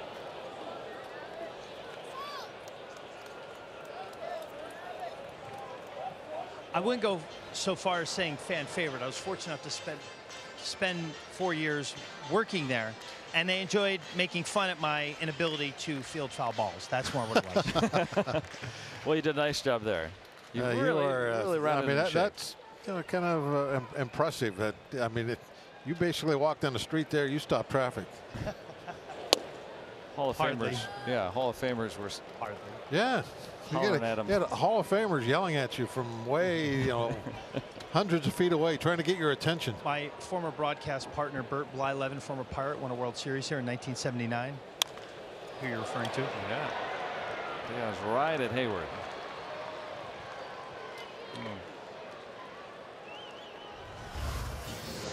Well, let's see how Robbie does here. Oh, it came from the dugout. Okay. Did he catch it? Oh, easily. Look at that. And a little panache. Pirates groundskeeper Matt Brown thinks it's well done too. Now Robbie goes through the selection process.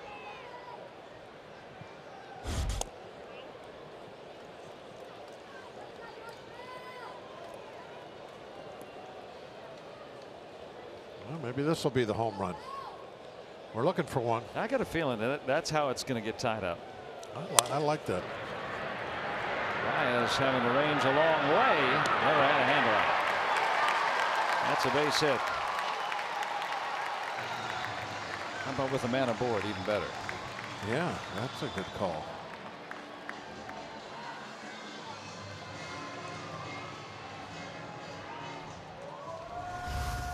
Let's see if we can see what happened here. Well, it's been raining a little bit. I don't know if that couldn't find a handle got on in the grass at all, but yep. Well, it did hug the grass a lot off the bat, coming through the infield. Yeah, and right at the end there too. So yeah, maybe a little slippery wetness on it. Bell gets down the line very well considering his size. I think he surprises people by how well he can run.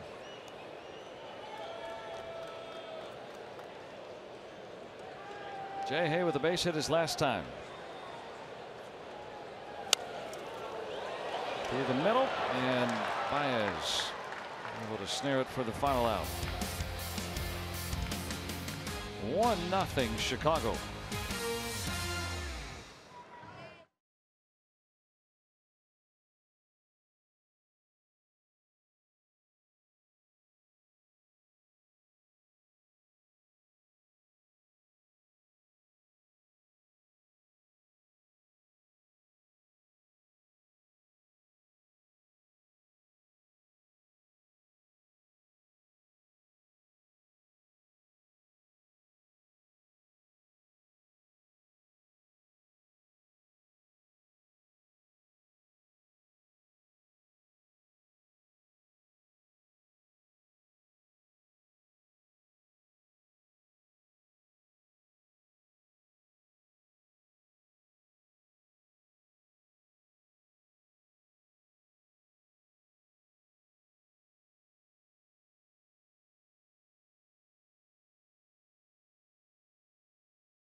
tonight's game.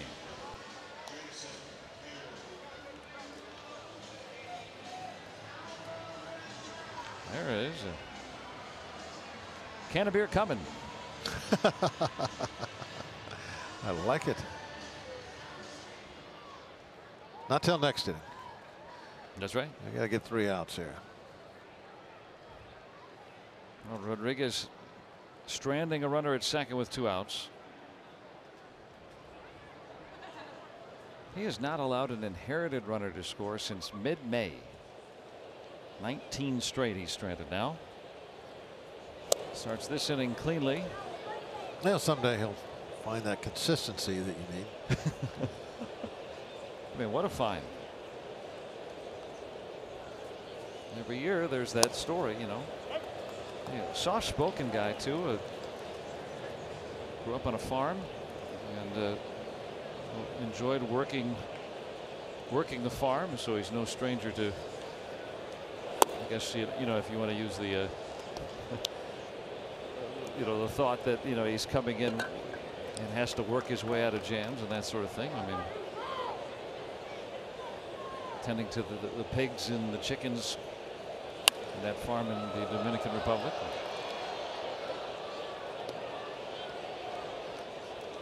So at age 28, the 3rd oldest pitcher on this staff is the rookie Rodriguez. A lot of time in the minor leagues before he got his real chance and came through in such a big way. Yeah.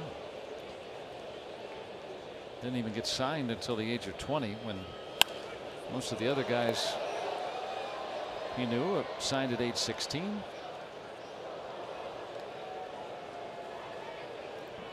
And he has come into his own and takes nothing for granted. Well, Moran has a bat. We're looking over the scouting reports. It's what's in that binder that they're looking at. Pitcher spot due up second next inning. And Rodriguez with 2 strikeouts with the 2 batters he's faced. Went fastball up and in for the first strikeout. Nice chase on the breaking ball. Wow, that was a big miss. About 8-9 inches.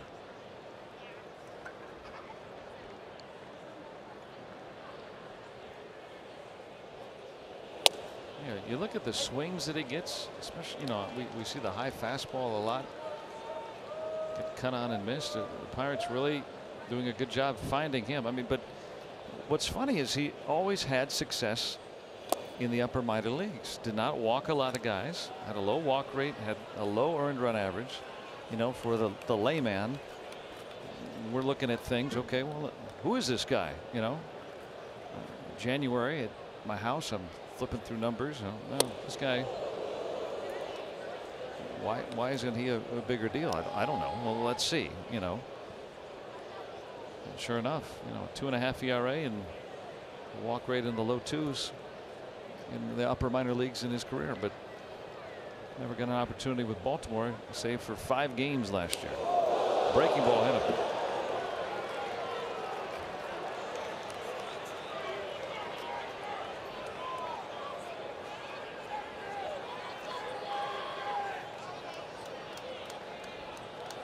Bodie aboard on a hit by pitch.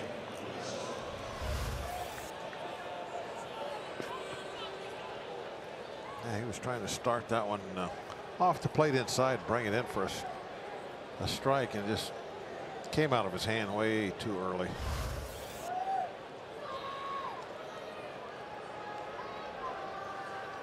Just a miss, that's all.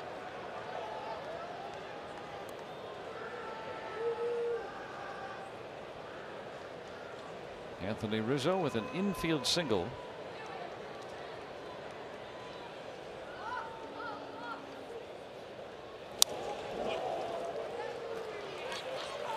Well, Rodriguez has done well against lefties too. We'll keep singing his praises, but they're deserved. You know, he's limited lefty power for a right-handed pitcher. That's an especially valuable tool. You think about, you know, how the Pirates really not had that consistent left-handed pitcher to get lefties out this season. But a lot of their righties have gotten the lefties out.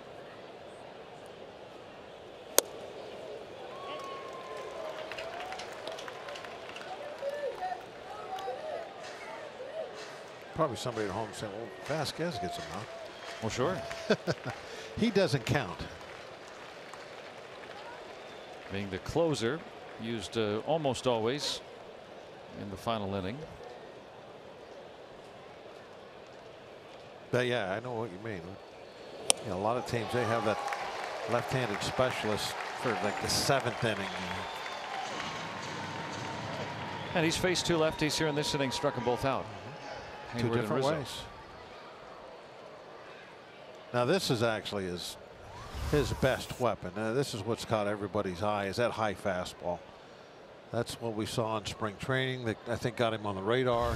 So many swings and misses at that letter high fastball. Even though he's not a real hard thrower, has like an average speed fastball, but something about his delivery, the placement of that pitch when he gets it upstairs, not too many guys can make contact with it and even foul it off. You get a lot of whiffs on that pitch. And allowing those guys to relax.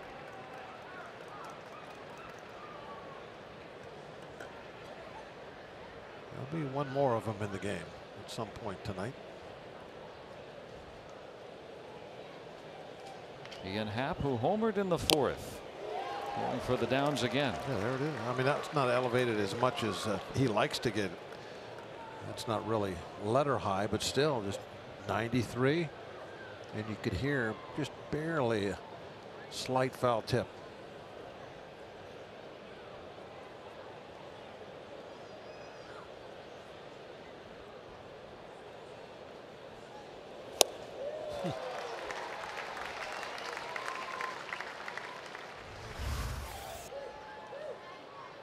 He probably gets almost as many swings and misses on his fastball as Vasquez gets. I might look that up for tomorrow. I mean, that's an interesting throws, thought. You know, on average, probably about 5-6 mile an hour slower. Yeah. Yeah, Happ looked late on that fastball.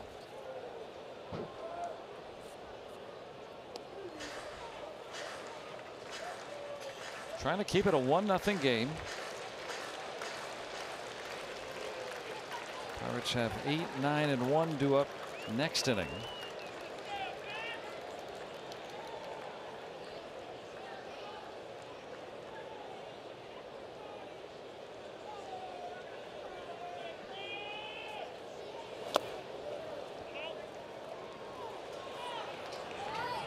Pirates likely face Carl Edwards Jr.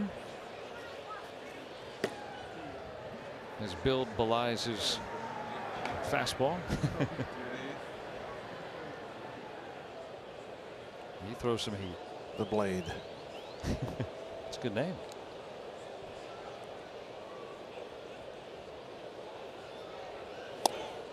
Now it's full on Happ. He had 2 strikes on him. Yeah, that fastball a little too far off the plate. As far as height, that was perfect. Need to get that one over the top of the strike zone. Trying to get a swing on it. Albert Almora on deck.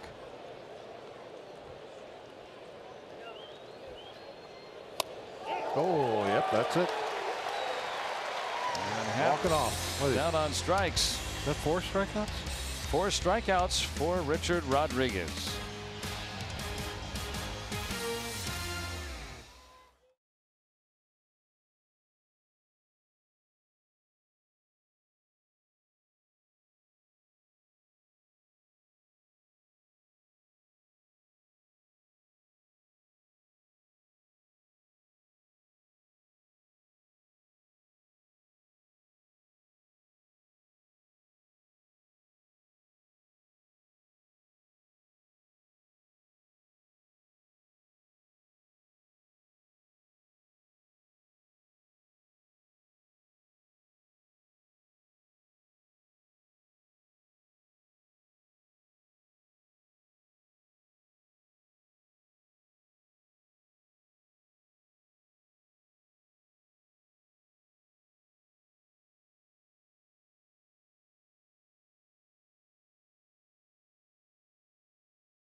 Dashboard Confessional coming to Stage AE August 21st. Here on August 16th. Pirates trailing 1-0 here in the 8th inning. A chance to break through against the Cubs bullpen.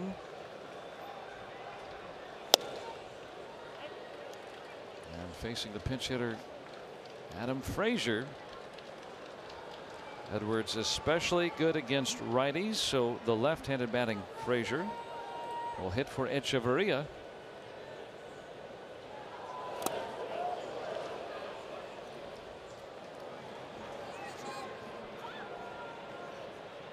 Richard Rodriguez struck out 4 in an inning and a third, stranding an inherited runner, keeping this a 1-run affair. Pretty good work.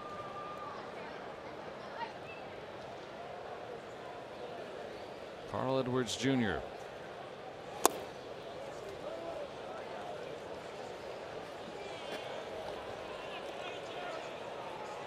A little bit better luck if you can be left-handed against him so far this year, and that's likely the rationale. 95. Hard to hit. Opposition average below 200. Lots of strikeouts. Just 38 innings. Was that 56 Ks?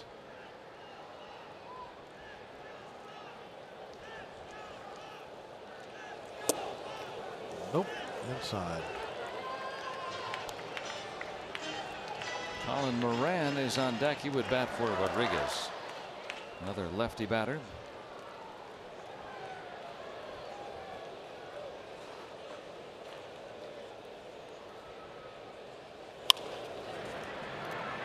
Tobias. And 1 out. Pirates have not had an extra base hit tonight. They have had 1 man in scoring position. Back-to-back 2-out singles in the 5th. That's been really their only opportunity tonight so far.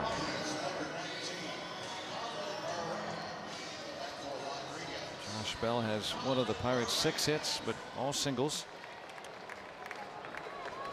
Still looking for that long ball. Colin Moran 7 for 16 as a pinch hitter. Very, very good.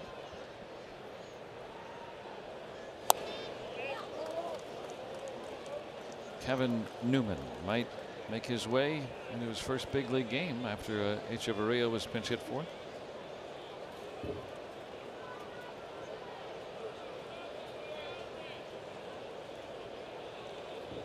Got a batting helmet in his hand.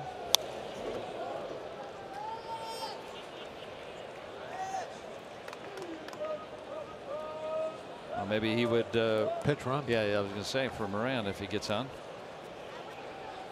You'd likely see him at short next inning anyway.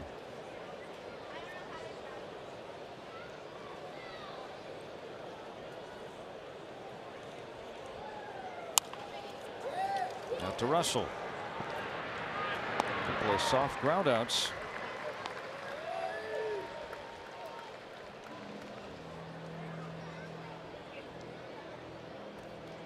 Down 1-0 in the 8th in this must-win game. Edwards a strikeout guy, but he's just pitching to some soft contact right now. Tough to get the ball up in the air off of him so far this inning. I'm looking for that tying long ball. He's only given up 2 home runs all year. Boy, he is on the thin side. Even I can get away with saying that. 48th round pick out of Prosperity, South Carolina.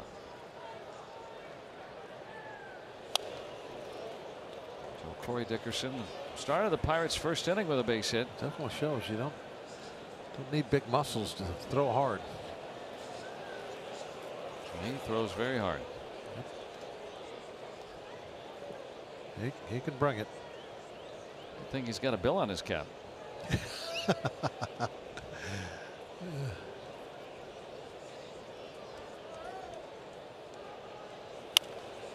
Softly hit again. This one should reach the seats, and it will. Only good command of that pitch. Contreras was almost standing up, giving a high target. That's where Edwards put it.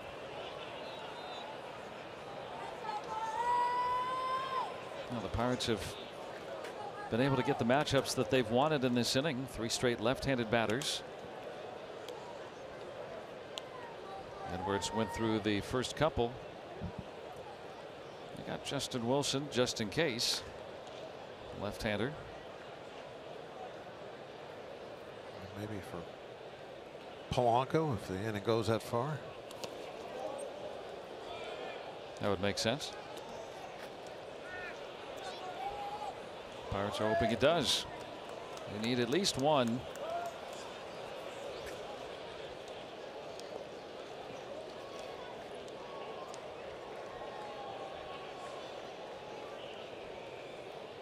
Pirates have lost 3 in a row, and they've all been games that have been close late. Need that extra push. Baez able to meet up with Rizzo, and 3 soft groundouts, and the Pirates turned away in the 8th. 9th coming up, still 1-0 Chicago.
You know, it's the anticipation and you know the thrill of going out there and helping a major league team win is an exciting feeling, and I'm really looking forward to it.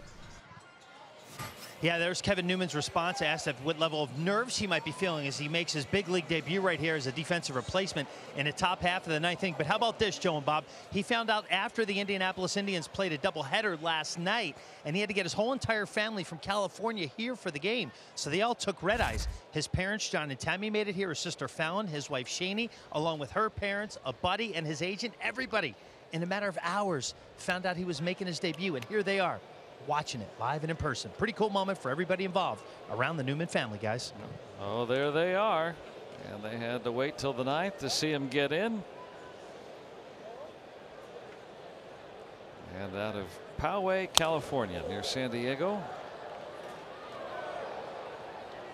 4th time this month Vasquez has pitched. You need to get him in tonight. Yep. I haven't seen much action. He's well rested. We've been seeing him break that 100-mile-an-hour mark quite regularly. He's throwing hard. Might be a byproduct of the infrequency of pitching, huh? Well, there's been more, only 100s, 101s. I think I even saw 102 the other day. That in the last probably half dozen games or so than the previous pitching that he had done all year. Well, that last outing Saturday against the Giants, he threw 10 pitches at 100 or higher for the first time in his career. He was bringing it.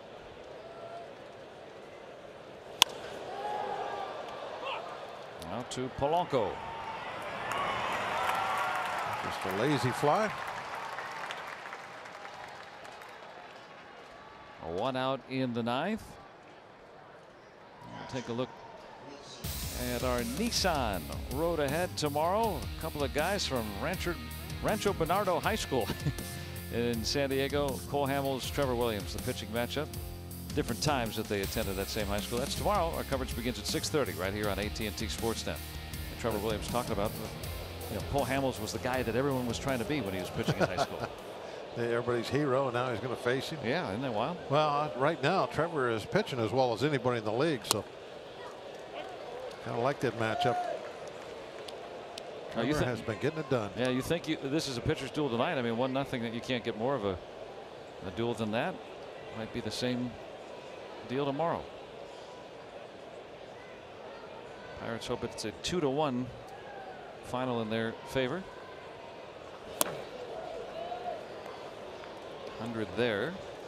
4-1 to Contreras.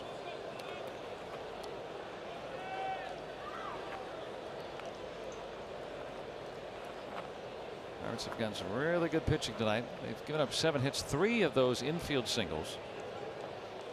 The difference maker, the home run by Happ in the 4th.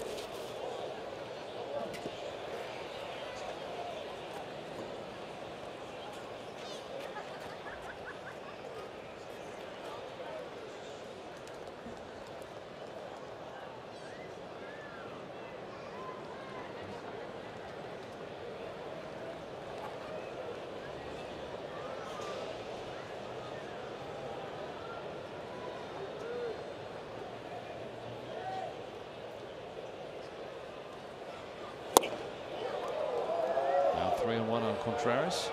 Pretty good pitch. Machine calls it a strike, but didn't get the call. What do you think Kevin Newman is thinking about right now? His first major league game, just put out there on defense. He wants a ground ball. That's what he wants. Just, please hit me a ground ball. Is he going to get one hit his way? 25 years old. He's prepared most of his life for this moment. And the Cubs have a man aboard. First walk of the ball game.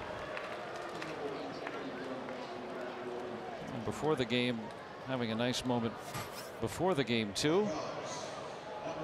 During batting practice, Dad John, Mom Elizabeth,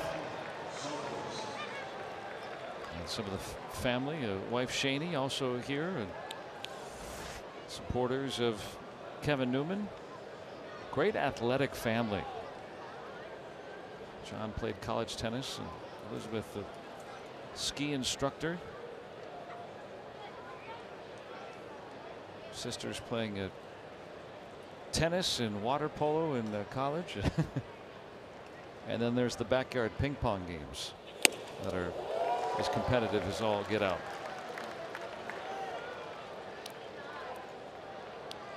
And now one's in Major League Baseball forever. How about starting a double play? Zobrist pinch hitting. Hitting better than 400 since the All-Star break.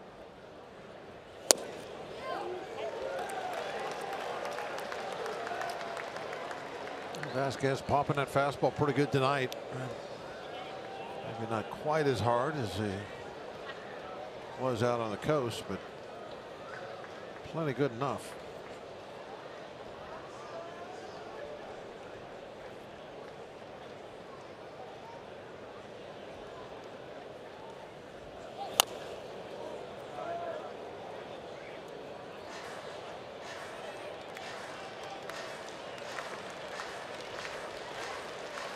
Well, he's got to be such a tough guy to hit off of. It's not just velocity. No, right there, you know, you hit the breaking ball. He's got a very good changeup.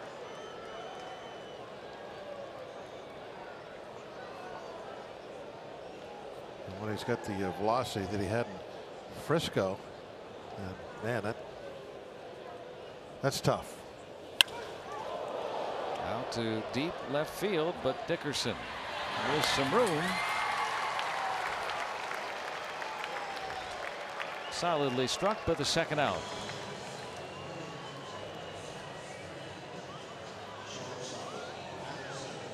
Pirates have Marte, Polanco, and Freeze due up in the bottom of the ninth. Vasquez has to get through Addison Russell here. Try to keep it at 1-0.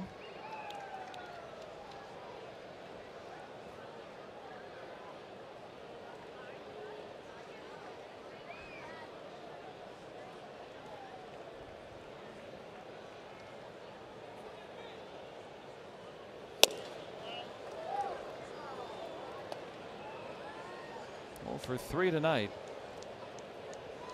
Freeze and Bell combined on a really nice play back in the 7th to get Russell.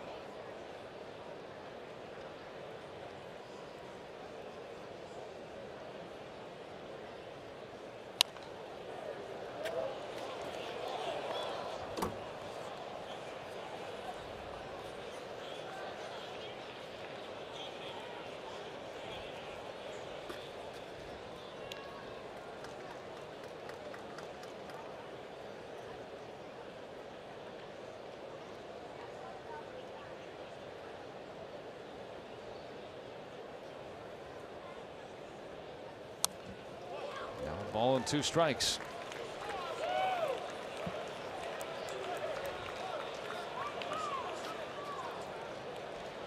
Cubs have Pedro Strop getting up. He's 7 for 8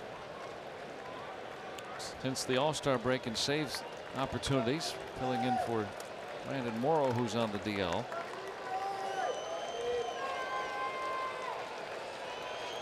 Pirates hoping it's a 1-run affair when they come to bat.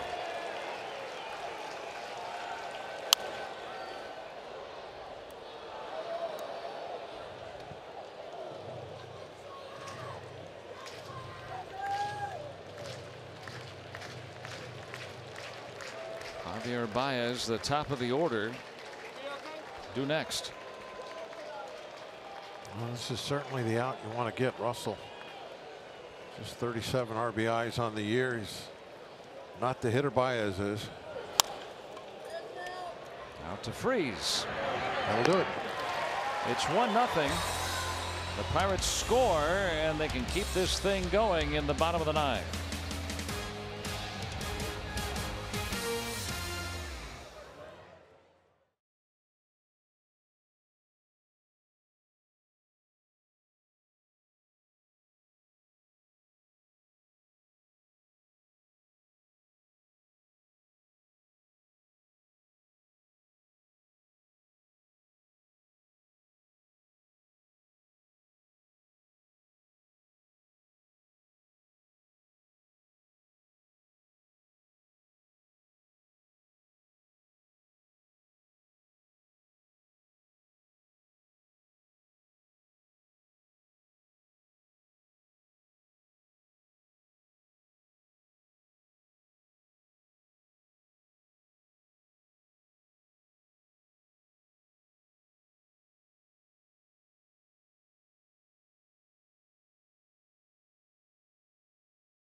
One 1-0 Cubs on the UPMC scoreboard. Marte, Polanco, Freeze coming up for the Buccos. And Wilson Contreras trying to hustle to get ready. He, at the end of the last inning, looked like he may have hurt his calf. Look at his right leg. As soon as he took that first step, he broke it down a little bit, and it took a while for him to get off, but apparently he's just decided that it's just a cramp in there.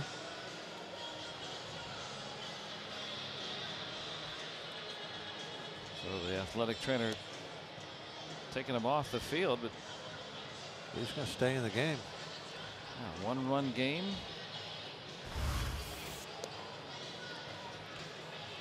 Just made him drink something there that didn't taste very good, apparently.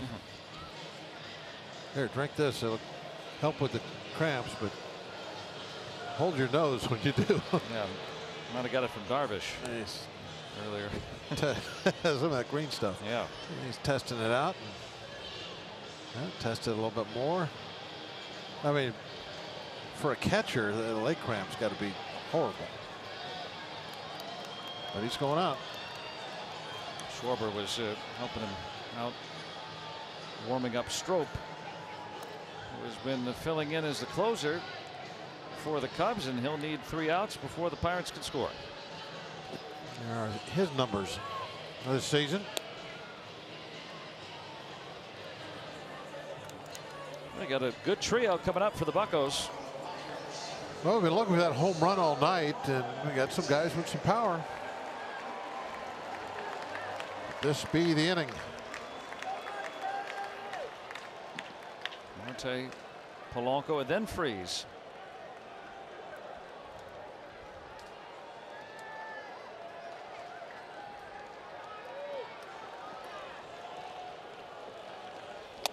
Lead-off walk to our fastest man would work out nicely.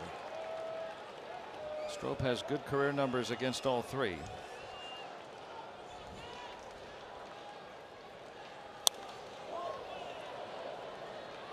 But that's the past and this is now, and the Pirates desperately need a win. They're 9 games back of the Cubs and have lost 3 in a row, and by these types of games where they've been close late, you can see 1 or 2 things give them a path to victory. Tonight, just Plum getting dominated by Cubs pitching despite some very good pitching of their own.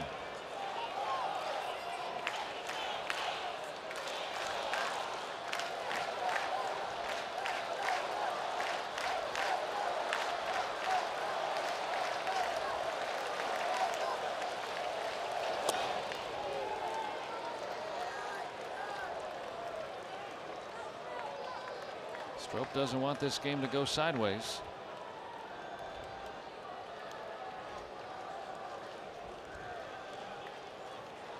He's 7 for 8 since the break in converting saves. There we go. Full count.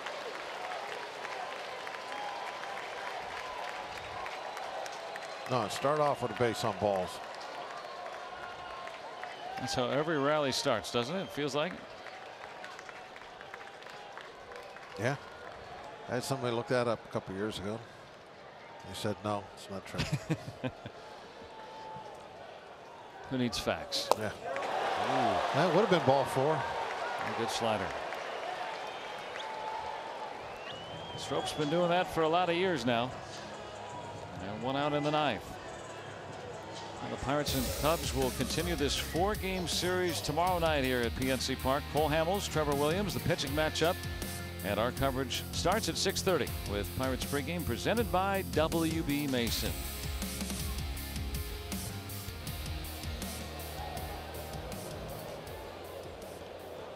That's Hamels. Strop, every year he's been with the Cubs, and this is his 6th year, he's had an ERA under 3 every single year.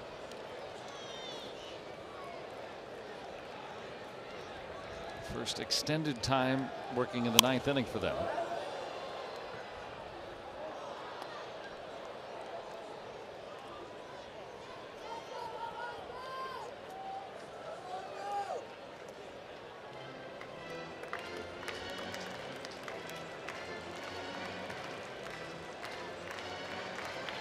One good swing. That can tie here in the 9th.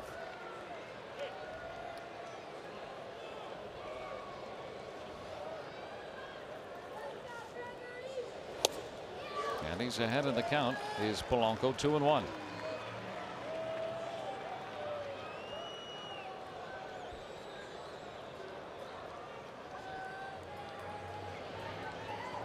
Jordan Luplow back with the Pirates today. Newman making his big league debut. Some of the young bucks looking on. Another 3-1 count. David Freese on deck. 3-1. Kind of just look for certain pitch, certain spot, and let it fly.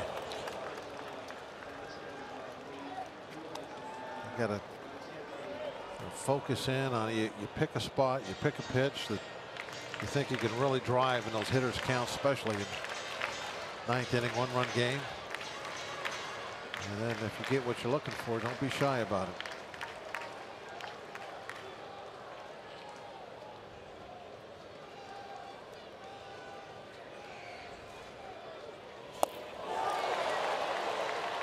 And Stroke both times. Got a chase for strike 3 again. Yeah.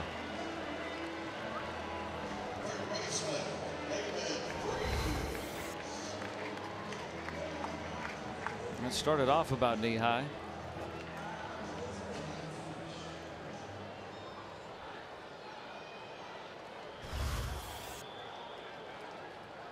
Hasn't been the Pirates' night at the plate. One swing can tie, and we've been saying that since the 4th inning. 6 hits for the Pirates, all singles.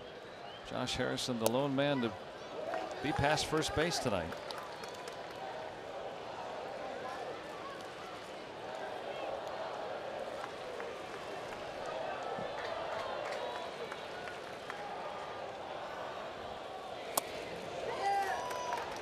Strop has had no problem falling behind hitters. Well, if you watch that strike zone on the right, there's haven't been too many hits on it. He's pretty much been all over. But the Pirates unable to take advantage. Swinging at some of those pitches off the plate. Freese is 0 for 10 lifetime against Stroke. Lefty Wilson up.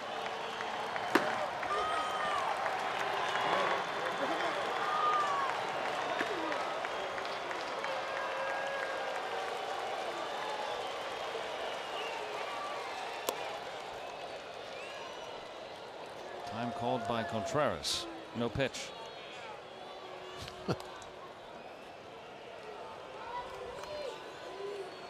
What that was all about.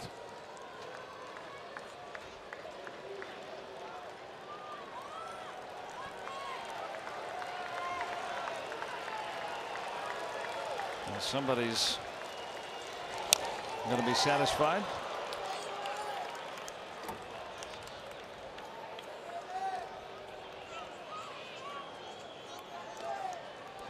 The home run in the 4th inning. Pirates have pitched a whale of a ball game. But so have the Cubs.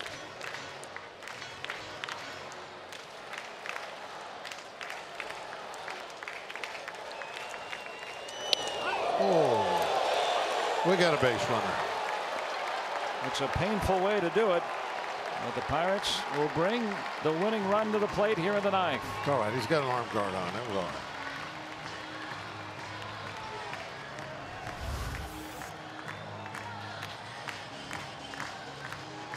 Slider did not move.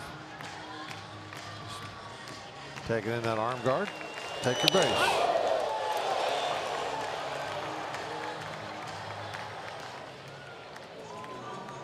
And now the tying run is on.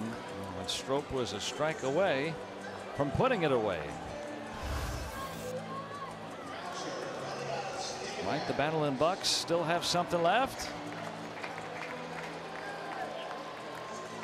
Well, Strop has never faced Elias Diaz. Now we're in walk-off territory. Yes. One mistake. Hang that slider. That mid-thigh, middle half of the plate. Nope. Swing at that one.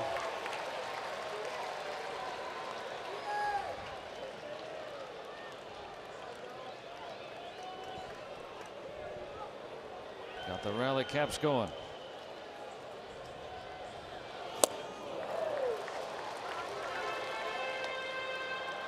If he connects, it can go a long way. He homered yesterday. Need that pitch to be just a little higher and a little bit closer to the middle of the plate.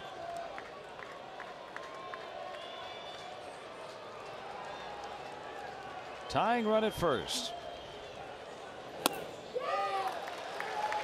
And again, Pirates have a count in their favor. He wants to throw him sliders, and he's not chasing. So now it's like, okay, I got to bring it up into the strike zone a little bit. That's when you get a chance of hanging one. Right to Rizzo. Off the end of the bat. That stings. The Cubs take game 1 of the series 1-0. Ian Happ, the kid from Mount Lebanon, with the home run in the 4th, and that was it. Yeah, I mean, the thing that I keep going back to is Lester. He's been scuffling so much coming into this ball game, giving up tons of runs, tons of base hits, and to have him come out here and throw up all those zeros, that was a big surprise for me. I didn't expect that tonight. And the Bucks bats silenced by Chicago as the Cubs take game 1 of the series. The final here on this Thursday, 1-0. Now time to check in with Rob and Michael. Joe and Bob, thanks very much. And the Pirates have now lost 4 in a row. They start a critical 7-game homestand in which you figure they have to have a winning record. You'd like to win 5. They find themselves a little behind the 8 ball after tonight.